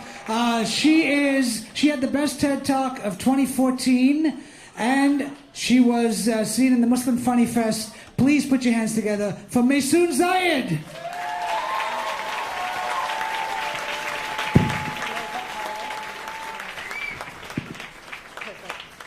You gotta like tighten it and stuff. Come on, figure it out, dude. Do it. Yeah. Give it. One Indian guy can't do the tech. Oh, give it up for Aasif Mandvi. Let me fix my stomach. Hold on. What is up, City Winery? For those of you who don't know me, I am not drunk, but the doctor who delivered me was. So as a result, I have cerebral palsy. Does anybody else in the room have cerebral palsy? No, because this place is totally inaccessible. So let's talk about me. So for those of you who don't know what CP is, it means I shake all the time. So I'm like, Sharia, and I don't want anyone in this room to ever feel bad for me because I have a disability, because at some point in your life, you have dreamt of being disabled. Oh, yeah, you have. Come on a journey with me. It's Christmas Eve. You're at the mall. You're driving around looking for parking. And what do you see? 16 empty handicap spaces. You're like, damn, can't I just be a little disabled? I also don't want you to feel bad for me because I got 99 problems and palsy is just one. In the Oppression Olympics, I would win a gold medal. I'm Palestinian, I'm Muslim, I'm a woman of color, I'm disabled, and I live in New Jersey. If you don't fucking feel better about yourself, maybe you should. I want to tell you guys a little bit about my mom and dad because it's like important for my story. And the way they met is so beautiful. My mom looks like Julia Roberts and my dad looks like Saddam Hussein. And I love sharing their love story because people don't think of Palestinians as being romantic. They think of rocks. So I love telling their story, which is their first cousins. Yeah, my dad swears that the first time he saw my mom, he knew she was the one. And I was like, Daddy, how'd you know she was the one? And he's like, your grandfather, he told me. And then my mom has a really cute pet name for my dad. She calls him her husband. Anyone from Jersey? Anyone? Jersey. So I grew up in this really diverse town in New Jersey called Cliffside Park. There were 33,000 Italian Catholics and 6 Arabs that were all my family. And I love that. I've had the same best friends since I was 5 years old. They used to take me at midnight mass and they would show me off and they'd be like, she's from where Jesus is from. And I'd be like, I'm from New Jersey. That was fun. But every single summer, my friends would go to the Jersey Shore and my parents would send me to live in a war because they were afraid that if I didn't go to Palestine every summer, I'd forget my roots and grow up to be Britney Spears. And my friend Tina, my best friend, she never got it. So every single year I'd go back and she'd go, are you scared? Are you scared to go to Pakistan? I'd be like, yeah, I'm terrified, which is why I'm going to Palestine.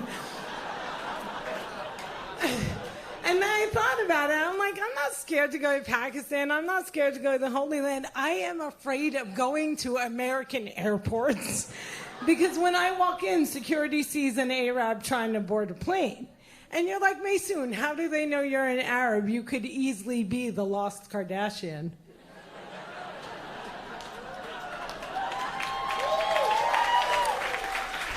And I will tell you how they know. I have the kind of facial hair that no waxing in the world can deal with. But security doesn't just see an Arab trying to board a plane. They see a shaking Arab, guys. And they're like, that chick is nervous.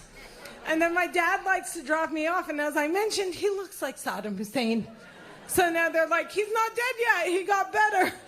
And my dad must invoke the name of Allah at all times. So he's like, Allah ma'aj, Allah Joseph.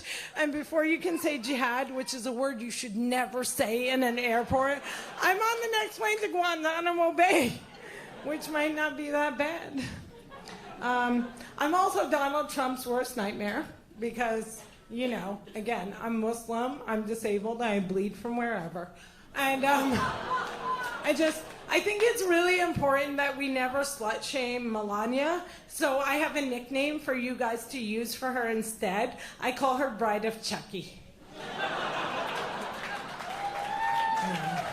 And one of the things that makes me happy in my life now that I'm literally about to be thrown in a camp, which I'm so not cut out for, is the fact that there's a website called areyousorryyet.com.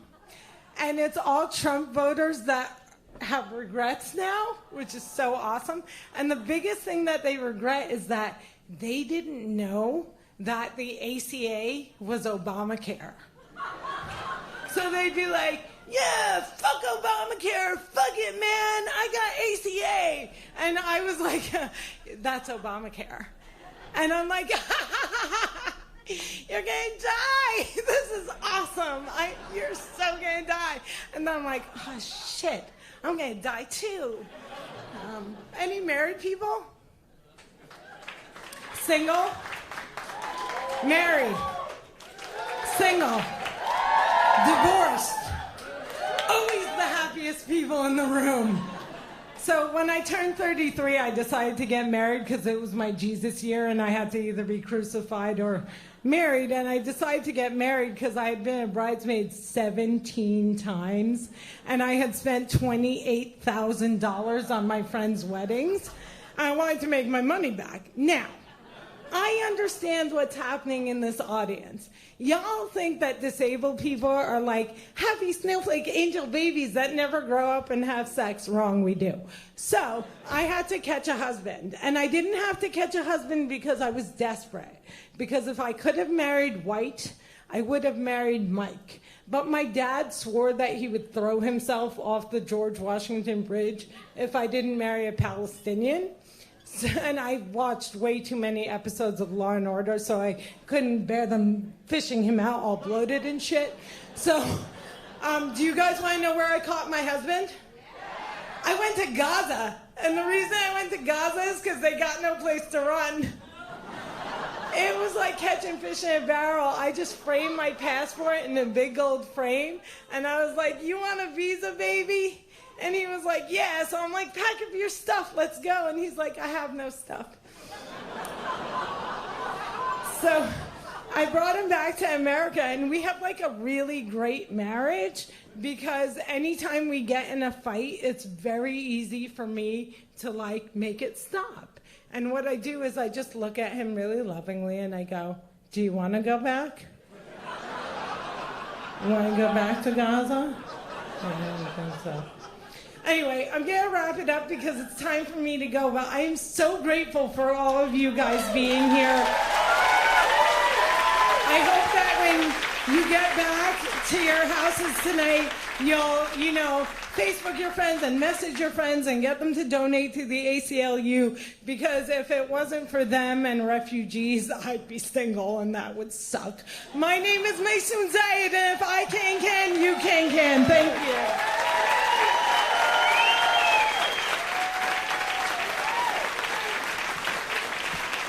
Maysoon Zayed, everyone.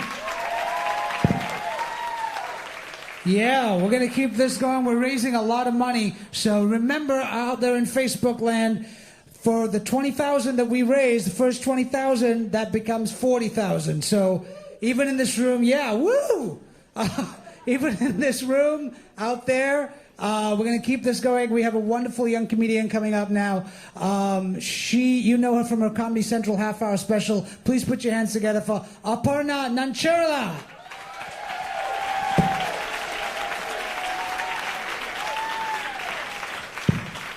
Keep it going for Aasif and everyone you've seen. Such a great show.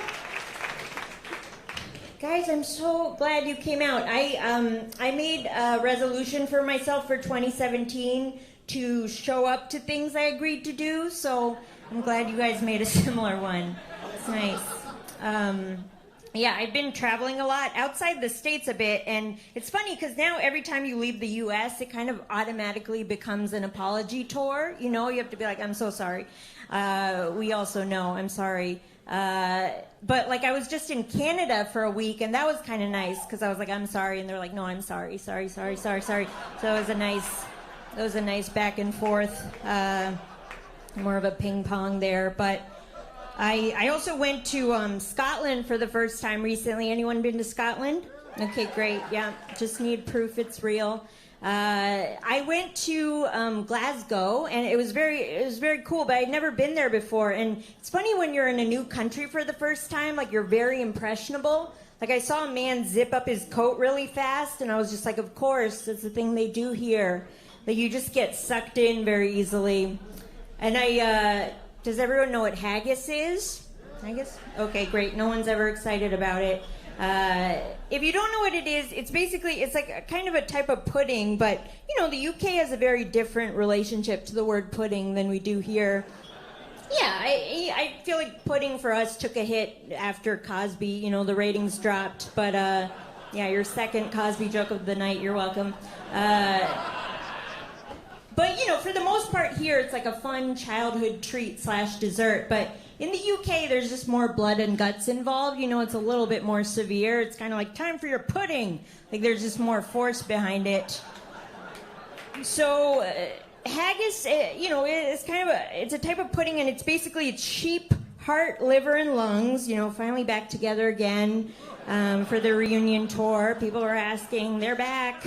And then it's like, chopped up and spiced and served back to you in the sheep's stomach, because at that point it's like, what's left? Throw it in there. And someone was like, are you going to try haggis? And I was like, oh, I can't. I'm a vegetarian. Too bad, And then they were like, no, there's vegetarian haggis. And I was just like, why? Like, what kind of self-loathing vegetarians are there over there that they're just like, no, we need that one too. We definitely want that to be represented in our cuisine. I was like, what even is vegetarian haggis? Like, do they just hand you an empty plate and they're just like, imagine if you made different choices? It's more of a concept meal. It's like a thought experiment. Yeah, I'm glad it rained yesterday. I kind of like it when it rains here. Like, the smells really open up, in the city. Like, you get notes you didn't get before. You're like, it's a diaper finish on that. That's nice. Sometimes when it rains here, you'll see a lot of umbrella carcasses everywhere. And, it's kind of grim, but whenever I see one, I'm always like, at least they died doing what they loved. Which is not working, May we all be so lucky. I kind of like cold weather. Like, I like when you can wear enough layers that people are like, does she have a physical form at all? We don't know. It's a mystery. It could go either way. I don't know. It's hard right now to be a woman and to have a body, It's like the combo isn't working out for us in this administration. People have been talking about the news. It does feel like reality has quotes around it right now. That is true. Like, right now it just feels like, is there any difference between reading the news and screaming? Probably not. Screaming might burn more calories, but that's about it. Like, part of the problem for me with, like, the current administration is, like, why do the worst people with, like, terrible personalities and, like, terrible ideas, they always have so much confidence. And that's, like, how they gain power. Like, I could never imagine, like, Trump, like, sitting up in the middle of the night in just, like, a cold sweat, just being like, maybe I should rethink everything I do and say, Whereas I feel like a lot of us with a lot less power but, like, good intentions are constantly walking around just being like, did I smile at that barista wrong, It doesn't feel like a fair distribution from the universe. Yeah, well, you kind of know you're living in a grim time when you go to therapy and your therapist is just like, you want to go first or should I? We both have a lot to get through. Time is ticking. I have a lot of anxiety. I'm quite an anxious person. But it is nice that anxiety is finally on message, Like, as an anxious person, it's kind of like, this is what we trained for. It's like, this is our Olympics, It's like all those nights awake, it's like, it's showtime. Yeah. All the scenarios at once. I also dabble in a bit of depression. I'm kind of a full range of mental health. But yeah, it's interesting. I started a new medication recently, and it works, but it has a side effect I didn't know about. I get terrible dry mouth, which, perfect for this line of work. But it did make me realize that a lot of medications are kind of like Greek myths, like you, the mortal, you get what you want, but there's always like a cost you're not being told about. It's always like, oh yeah, you'll be more fun to hang out with, but whenever you try to talk to people, dust will fly out of your mouth. You're welcome. It's always like, you'll get what you want. You'll get what you want. And you're like, why did you say it again, doctor? in a weird tone. Felt unnecessary. You learn some interesting things when you're on medication. Like, I learned this the hard way. There is no method to pick up pills that you've spilled on the ground without looking like a total human red flag, you know? There's just no way to be like, huh! Oh, this is what I meant to do, and everything is going great. There's just like an immediate sense of unraveling. You're just like, ah, I'm so sorry. I need these. Oh, Mama's medicine. Like, it just quickly turns into a dark one-woman show that no one agreed to attend. One weird side effect of the current climate is that I do feel like I've gotten a lot more politically active than I have been in the past. Like, I've been calling my representatives, which is great. I don't feel like I go about it quite the right way. Like, I always wait till the office is closed, which is already very problematic, just so I can leave a voicemail. But, you know, I start out strong. I'll have my little script. I'll just be like, hi, I'm Aparna. I'm from District 13. I oppose the appointment of Voldemort, you know, and then I feel like I just start to lose course, you know, because I'm not used to leaving voicemails anymore. I hardly even talk on the phone. It just starts to sound like some kind of post-breakup fugue state, where I'm just like, and I don't know. I just feel like things changed. And I saw a flag the other day and it reminded me of you. Bye. What happened? I think I blacked out at the end. Terrible. I have become very overdramatic since the election. Like, everything to me is now loaded with symbolism. Like, whenever it rains now, I'm just like, huh, metaphor. And like, I ordered a sandwich on the inauguration. It was supposed to come on wheat bread, but it came on white bread, and I was just like, hello, it's already happening. This is how it starts, with the bread. You guys enjoy the rest of the show. Please donate, etc. Thank you so much.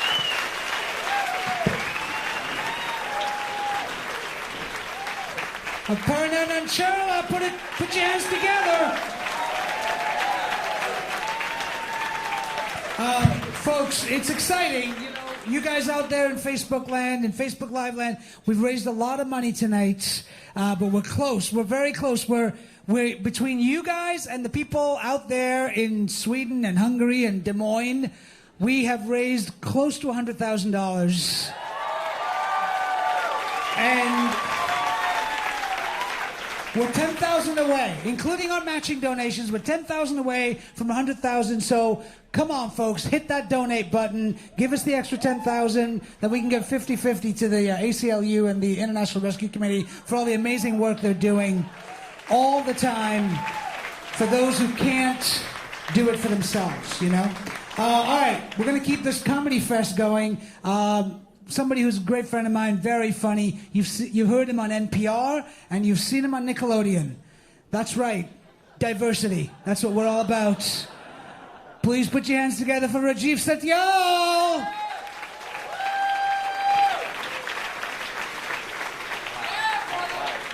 Wow. Well, as you probably guessed, I'm originally from Ohio. I actually did not experience racism growing up in Ohio, and I cannot believe that people in this day and age are still racist. That is so gay. That is really gay.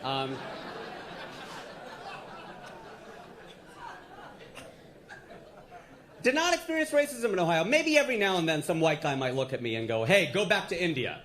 And so I did. I did a tour. It was actually really good advice. It's like, that guy should be my agent. That was really good. The cool thing about this job is you get to see the world, travel around, do interesting places. I performed in the Middle East recently for the very first time. I was over in Kuwait, and I was excited to see Kuwait. I'd never been to that part of the world. And these three comedians opening for me, I told them, I was like, hey, let me see the country. Let me see Kuwait. And they took me to a mall. That wasn't the guy's name, Amal. It was actually A shopping... You have to clarify over there. A lot of Mohammeds, a lot of Amals. They took me to a shopping mall. It was a beautiful shopping mall, the largest, most beautiful one in the Middle East, in Kuwait. But I don't think they realized they were not going to impress an American with a shopping mall, because we invented shopping malls. You know what I mean? So this year, these same 3 comedians are coming to the United States for the very first time, and I'm going to take them to Death Valley.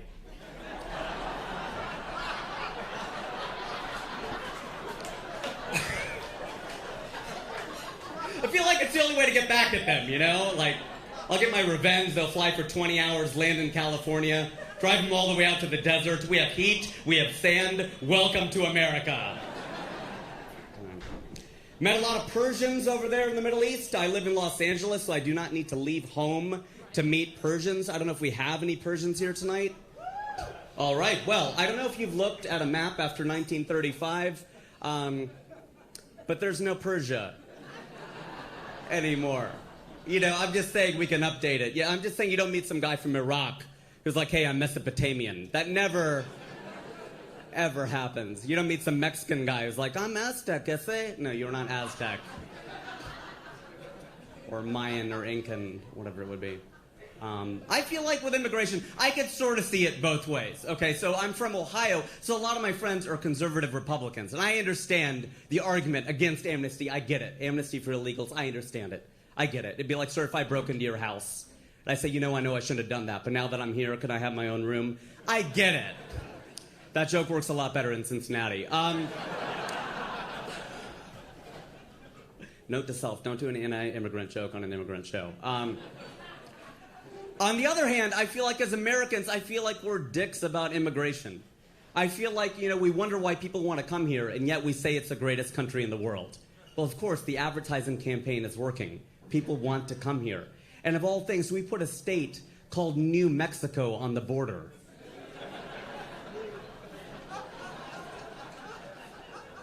Of course Mexicans want to come here. It's newer. That's just a dick move. And this is old Mexico, by the way, so that's really, really uncool. I'm just saying if there were a new India and Pakistan, my parents would have gone to check it out. You know what I mean? Just sounds like a good deal. Same price, newer. Okay, we'll go. Sounds good. I got married recently. Got married about a year and a half ago. Thank you very much. Got married. We live in Los Angeles. Bought a house in Burbank, California. And we've been renovating it. So we've been living in a cottage on our property, in this 200 square foot cottage, like a 20 by 10 room. And both my wife and I work from home. So we learned very quickly whether we married the right person, because we spend a lot of time together in this 20 by 10 room. And the thing is, I think the reason we did it, we bought a 2-burner from Walmart for like $60, and we're cooking outdoors, just so we can have our own immigrant story. Because we both grew up a little too rich. It's now the bar's a lot lower. We can tell our kids, we used to cook outside. I mean, that really sounds poor. And in comedy, timing is everything. So our contractor is actually a Pakistani Muslim, and we are Indian Hindus. So we had to interview him and ask him, you're not going to screw us on this house, right? You're not going to, like, divide it in half when you leave, or... But it's great to see a Muslim actually build a building for a change, and so... Screw you guys, that's a funny joke, okay? I don't care where you're from, that is funny. Some of these jokes are for 3 people at a time, by the way. Can you get deported off the stage? I think that may actually happen. It's great, actually, and this is true, our workers are Mexican. And hardworking people love them. And 6 of them are working on our kitchen. And 3 of them got deported or were scared to be deported, so they went back to Mexico. This is a true story, a very sad story. And so because of Trump's cabinet, we have no cabinets. That's how it's affecting us. We're making sacrifices too, you know.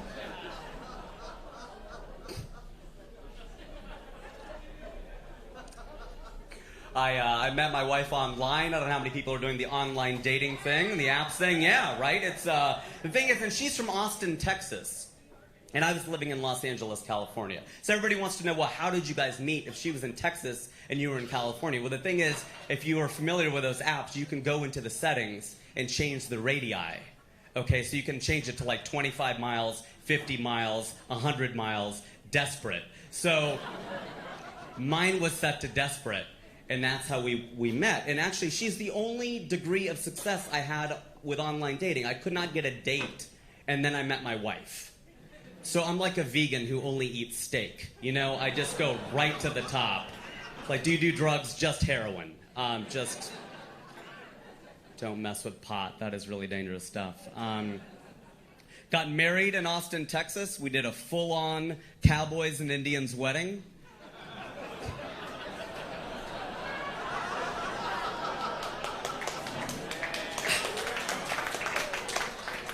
Because I'm a hack in my personal life, too. And got married in Austin, Texas. And it really was a Cowboys and Indians wedding, because we're both Indian. And I'm actually a cowboy. I'm Hindu. We worship cows. So it's really a cowboy wedding, you know. We had Russell Peters, the comedian, perform at our wedding, which was amazing. That was phenomenal. I see you're a fan. Get it? Fan? Anyone. That's a pun. Don't like pun jokes? A friend of mine begged me to go spelunking until I finally caved.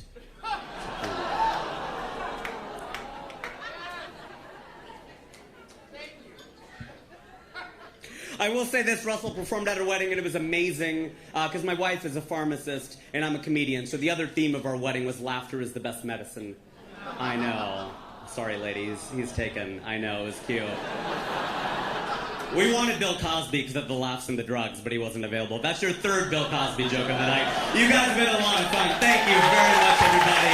Enjoy the rest of the night. Hit the Donate Live button right now. Otherwise, Aasif's Deportation Jamboree will have a different meeting. We need him in the country. Thank you. Thank you, Rajiv. Give it up. And now, once again, please welcome Grace Weber.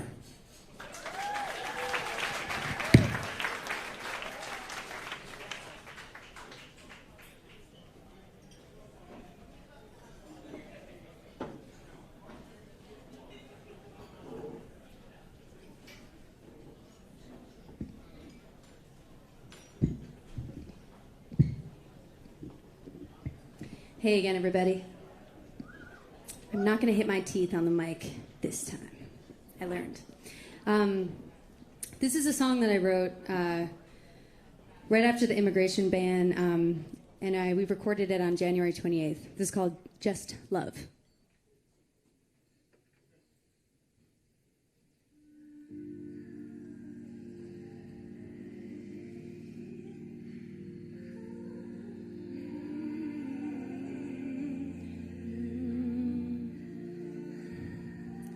They say patience, please, for the remedy. We don't have it yet, just hold on. But we're weary and confused, you see, 'cause the remedy is just love. Ooh.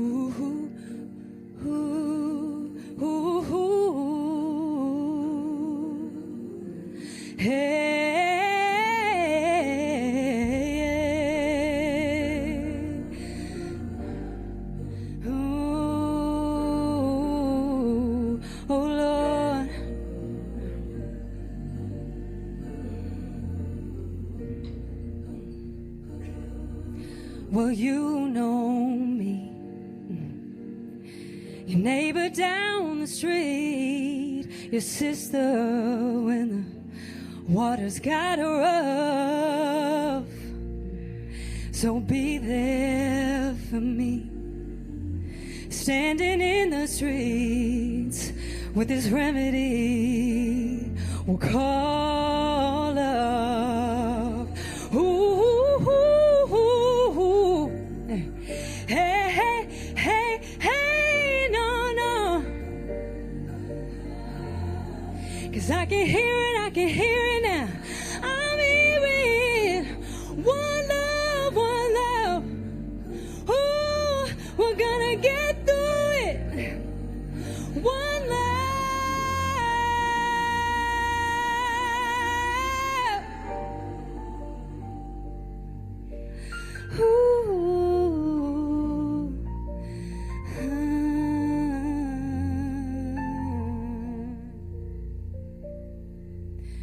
Freedom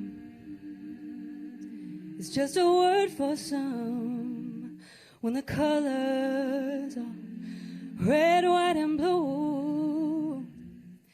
'Cause when you live afraid, freedom is a different shade.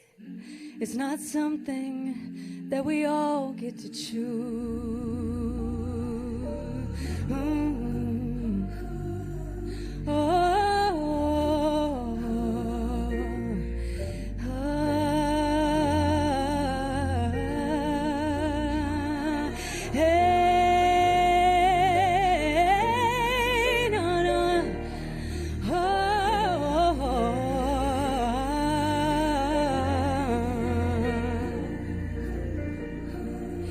They say patience, please, for the remedy, 'cause we don't have it yet.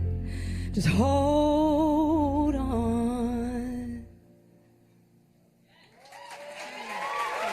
Thank you guys so much. Thank you for being here. Thank you.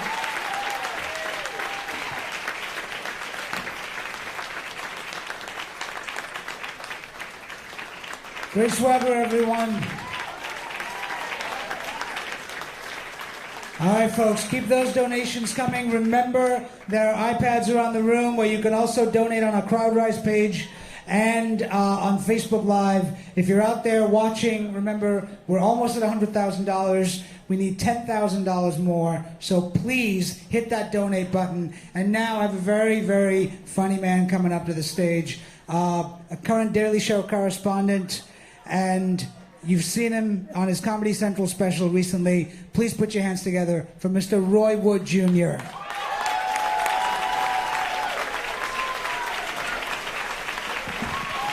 Yeah. I appreciate that, Mandvi.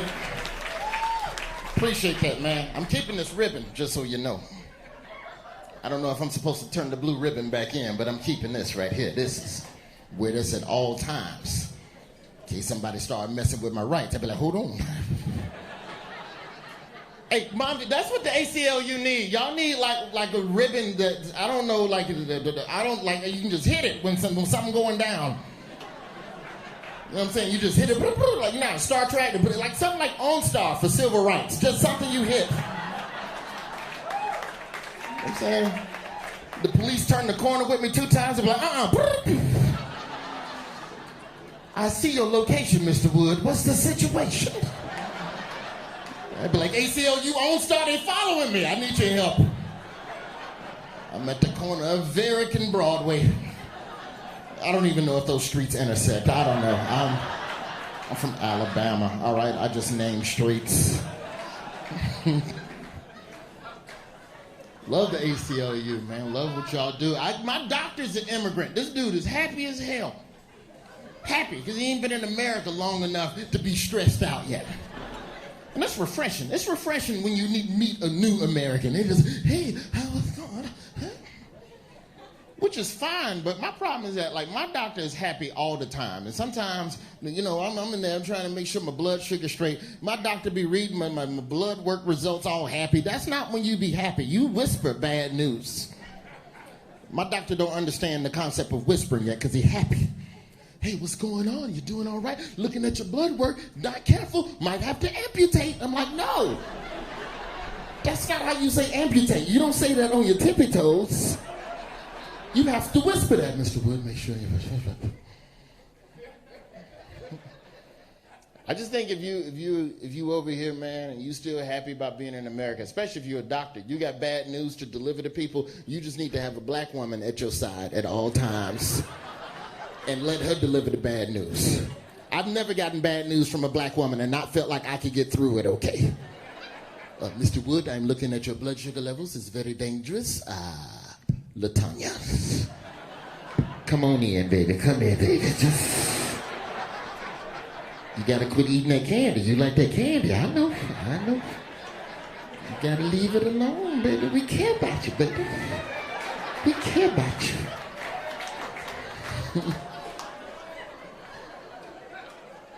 Sugar's a serious-ass addiction, man. Tell you something right now. Staying off medicine and managing my diet, that stuff is hard. I will never hate on a cigarette smoker. I see people stand in front of a building smoking cigarettes. I just want to pull up next to you with a cherry Coke and just say, I understand. I get it. You know sugar's an addiction. You seen them Kool-Aid commercials. Something's wrong.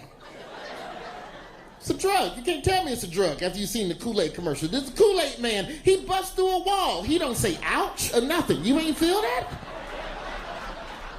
Bro, you just walk through a wall. You ain't feel nothing. You ain't feel nothing at all. Oh yeah, drink my head juice. Come on, who wants some of my head juice, huh? Nah, man.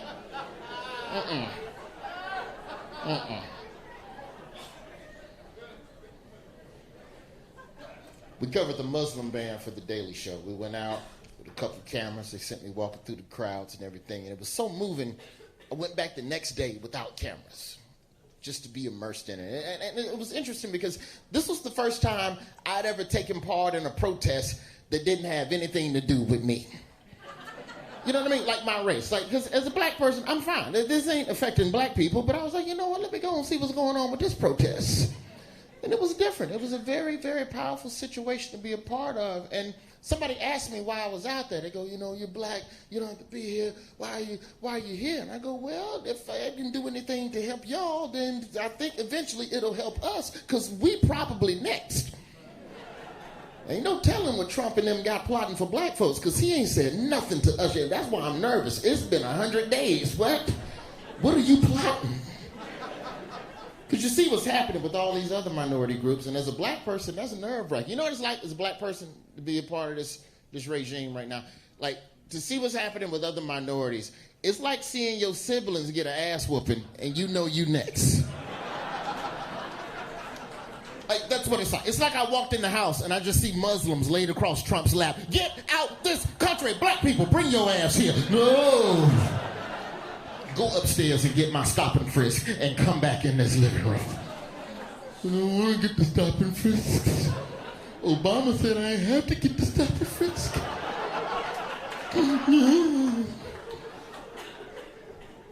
People got them hats on. You got to be careful. They got that hat on. They go, hey, I'm going to put that hat on. You didn't know that you had friends like that till you saw them on Facebook in that hat. We all lost Facebook friends during the war. We all did. They all up in that spam folder in the sky. I think that hat is part of the problem, to be honest. I don't know if you ever put on a trucker hat, but you can't help but just say crazy stuff. You can't help it. You'd be a normal, level-headed person with just a hat in your hand. Look, we just need to figure out what's going on. Listen to both Kennedys. We gotta take the country back. Oh my God, I'm so sorry. Oh, I don't know how that happened. I'm so sorry. That hat is like a Super Mario mushroom for bigotry. You can't help it. You was already kind of feeling that way, but you put that hat on. Yeah! Like, it just brought it. It was already there. It just brought it up out of you. You was chilling till you had that hat on. That's what, like, honestly, like, I feel sorry for real racists. It's gotta suck. Like, who suffered more? And this is like, if you're a real racist, like legit, I'm talking Klan Road, no hood, like authentic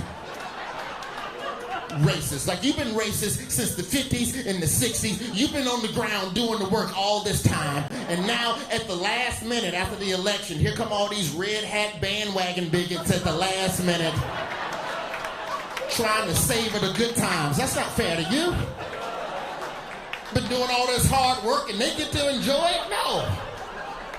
You know what it's like? It's like when your team win the championship and then all these people come out the woodworks the next day wearing a hat. Oh yes, I too am a fan. Get your ass to the back of the protest.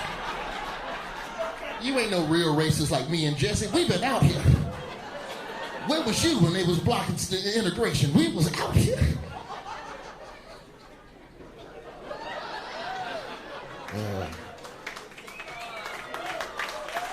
And thank you for getting that. I just don't want anybody typing up a blog tomorrow. He defended the people. No, that's not what it is. This is what's really gonna trip y'all out about all this stuff that's happening now. Trump gonna be in museum exhibits. He is. He got elected. He in there. He gonna be in the exhibit. That means tour guides are gonna have to figure out something nice to say. You be in some museum tour of American history, and here you have George Bush and the war, and this is Bill Clinton, and this is George Herbert Walker Bush, and this is Obama. He was the first African American, and next to him.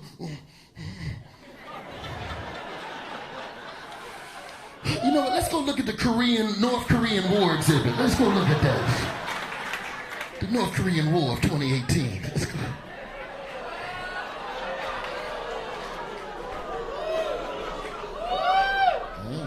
It's possible. I like museums, man. I do. I go to museums all the time, man. That's how you want any proof that we're making progress as a country on race relations, just go to a museum. You'll see all types of people learning about cultures that have nothing to do with them. It's a beautiful thing. I went to a Black History Museum one time. I had a white tour guide. That's the most amazing thing.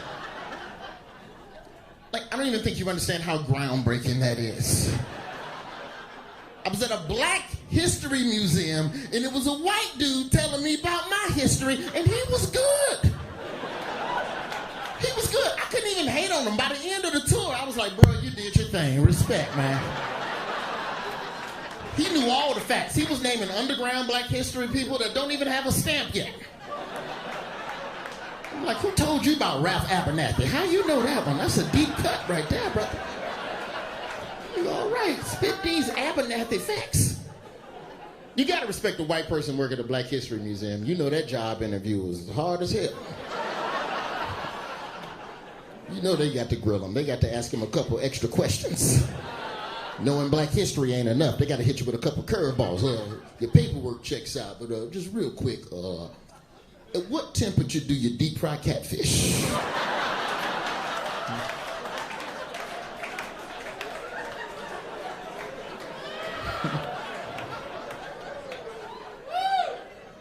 It's a cool thing to see is all I'm saying. It's a cool thing to see.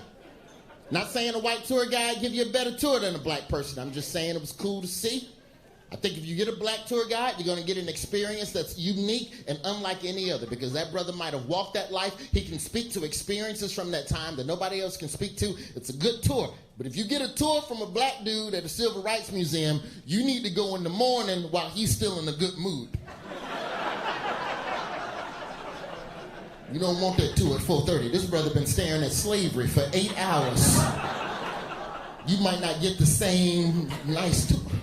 You got to go at 9 o'clock in the morning. He just finished his McGriddle. He in a good mood. How y'all doing? It's my pleasure to take you on this tour. Come on down here and let me show you the exhibits. Look here. Black history is American history. Follow me. You ain't getting the same tour at 4:30. That dude liable to cuss out everybody. Come look what you done to us. Come look what you done. Just get your ass out of my museum. You go to the gift shop, everybody crying. It's a horrible experience. Hey, thank you all so much for your donations and your support. Appreciate you all. Thank you. Roywood Jr., everyone. Yeah. This has been a great night, right? Did you guys agree? This has been a great night? Yeah? All right, we're gonna close this one down now with our last act. You saw them earlier in the show. They opened the show. Riz Ahmed and Himanshu Suri, they're gonna come back. And they're gonna sing the last couple of songs. And by the way, keep donating out there, folks. We're very close to that 100,000, and would love to get over the top of that before we are done with these guys' songs. So we got like 5 more minutes. No, it just keeps going. The Facebook page will be out there for a while, so you can keep donating. How you guys doing? You guys ready? You ready for this? Are you ready for this? All right. Heems, Riz, you ready to go? Put your hands together for Riz Ahmed and Himanshu Suri. Ladies and gents, can we make some noise for Aasif Mandvi? Yeah? Love that. Don't know if you guys have got the flyers. I particularly love that photo of him, his face on the Statue of Liberty. It's very fetching. New headshot there for him, I think. How you guys doing? You guys alright? We're gonna say some words that rhyme together. It's called rapping. We like white people. We like when you donate. Donate on the Crowd Rise and all that stuff on Facebook. And now, rapping. This track's called Zayn Malik. We didn't secure any permission from Zayn Malik before naming this track Zayn Malik. But he's half Pakistani, so we assumed he'd like it. We feel some kind of distant ownership of his success. Everybody put your left hand up. You fucking sheep. Don't do what I say. Just hang out. Hey. Yo, even hipsters ain't safe. You gotta be careful what part of your face you shave. Hey. They say, why's Rizzy chat about race? Why you breathing about air like Harry Casey? My flow like a ponytail, so when I spit on the skinhead it becomes a Hare Krishna.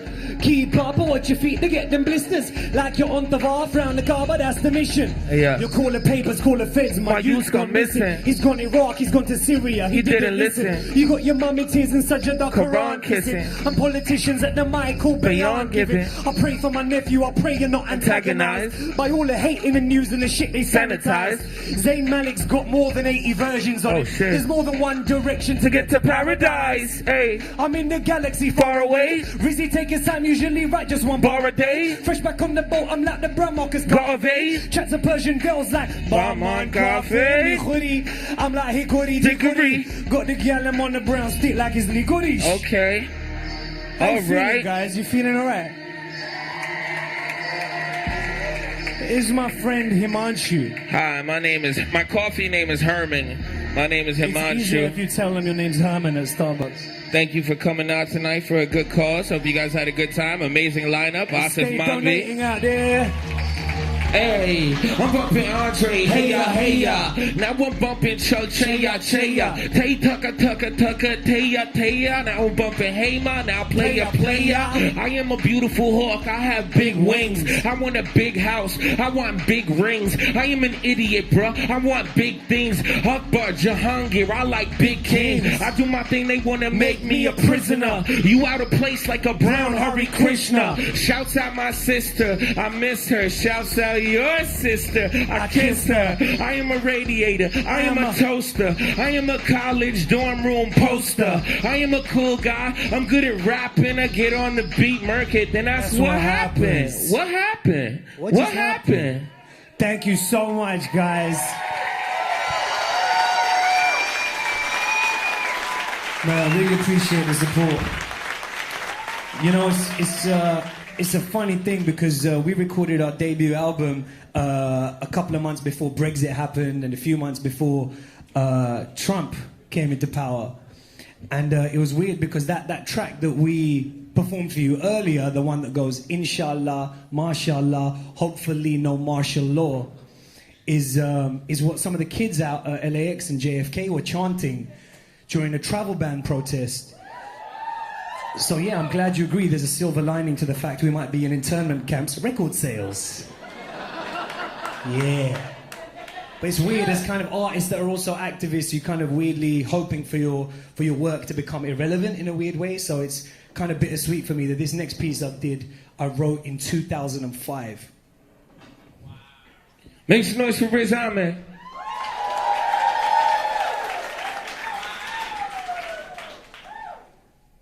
In these sour times, please allow me to vouch for mine. Bitter taste in my mouth, spit it out with a rhyme. Hey, yo, I'm losing my religion to tomorrow's headlines. Guantanamo, sorry bro? Nah, nothing, it's fine. And then it's post 7/7. Why are they calling it that?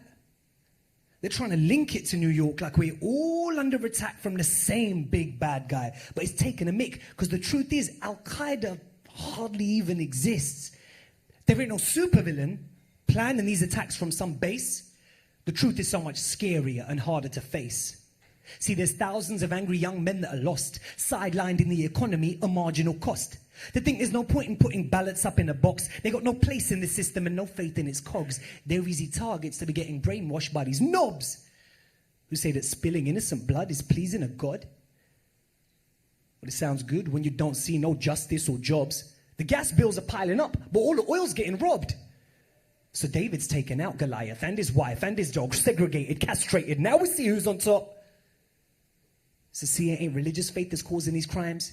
It's losing faith in democratic free market designs. It's no coincidence the bombers came from ghettos up north, and the way that Bush and Blair talked gave a lost boy a cause. Then double standards get them angered, both at home and abroad. There's a monopoly on pens, that's why they forge their own swords. The misguided turn violent, strap themselves up with bombs. But they're still cowards, because they ain't here when the backlash is on. So in these sour times, please allow me to vouch for mine. Bitter taste in my mouth, spit it out with a rhyme. Hey, yo, I'm losing my religion to tomorrow's headlines. Abu Ghraib, sorry mate? Nah, nothing is fine. So, all the mans that want to say that my religion has to change, that we're stuck in a bygone age, it's time to set the vinyl straight. Don't you think it's kind of strange that all this terror outrage, these last gasp castaways, these bastards that will blast away, turned up in the last decade when Islam has been the way for millions from back in the day? Instead of thinking that we're crazed, investigate just what it says. Fast, help the poor and pray. Go Mecca, be steadfast in faith. That's the basics, that's the base. So how did we get here today?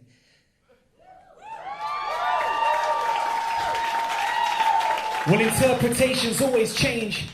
Today they're read with rage. Been jihaded up. Desperation's kind of fucked. Makes you use a book of peace as weapons in a ruck. So listen. Terrorism isn't caused by religion or an old school vision of Islam. It's against the Quran, and it's a new innovation caused by mashup situations. That's what makes them turn to arms. The problem is modern, and it's all local factors. Dictatorships, injustices, and wars cause fatwas. So in these sour times, please allow me to vouch for mine. Bitter taste in my mouth, spit it out with a rhyme. Hey yo, I'm losing my religion to tomorrow's headlines. But it's fine. Thank you very much. Keep on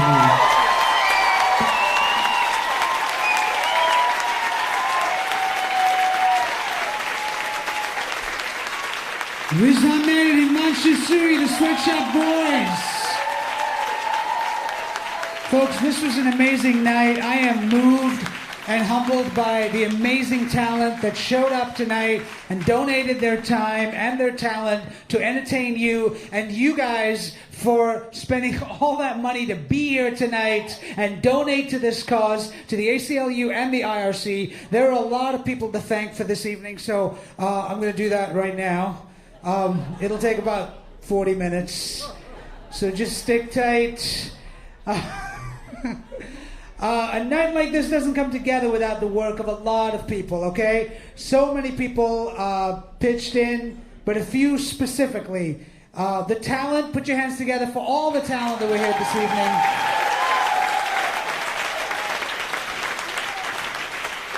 Amazing talent. The ACLU and the IRC, especially Jessica Whites, Marsha Freeman, Sandy Bergman, City Winery, especially Hannah Gold, Mark, Shlomo, the team at Fictionless, Shruti, Ray, and Shafali Puri, my better half. She worked so hard on this.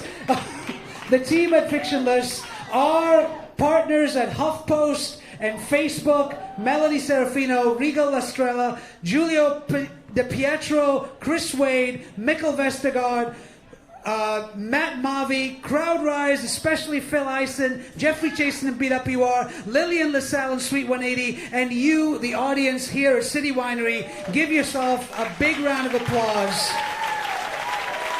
We raised a lot of money tonight for two incredible causes, and it is so important that in this time of divisiveness and building walls that artists and activists come together and do this kind of thing and raise money for these great organizations. Thank you, folks. You guys have been great. And out there in Facebook land, keep donating. And by the way, one last thing. There's City Winery wine on sale with the Deportation Jamboree label on the wine, so you can pick that up, and that goes towards the cause as well. Thank you. Good night, everyone.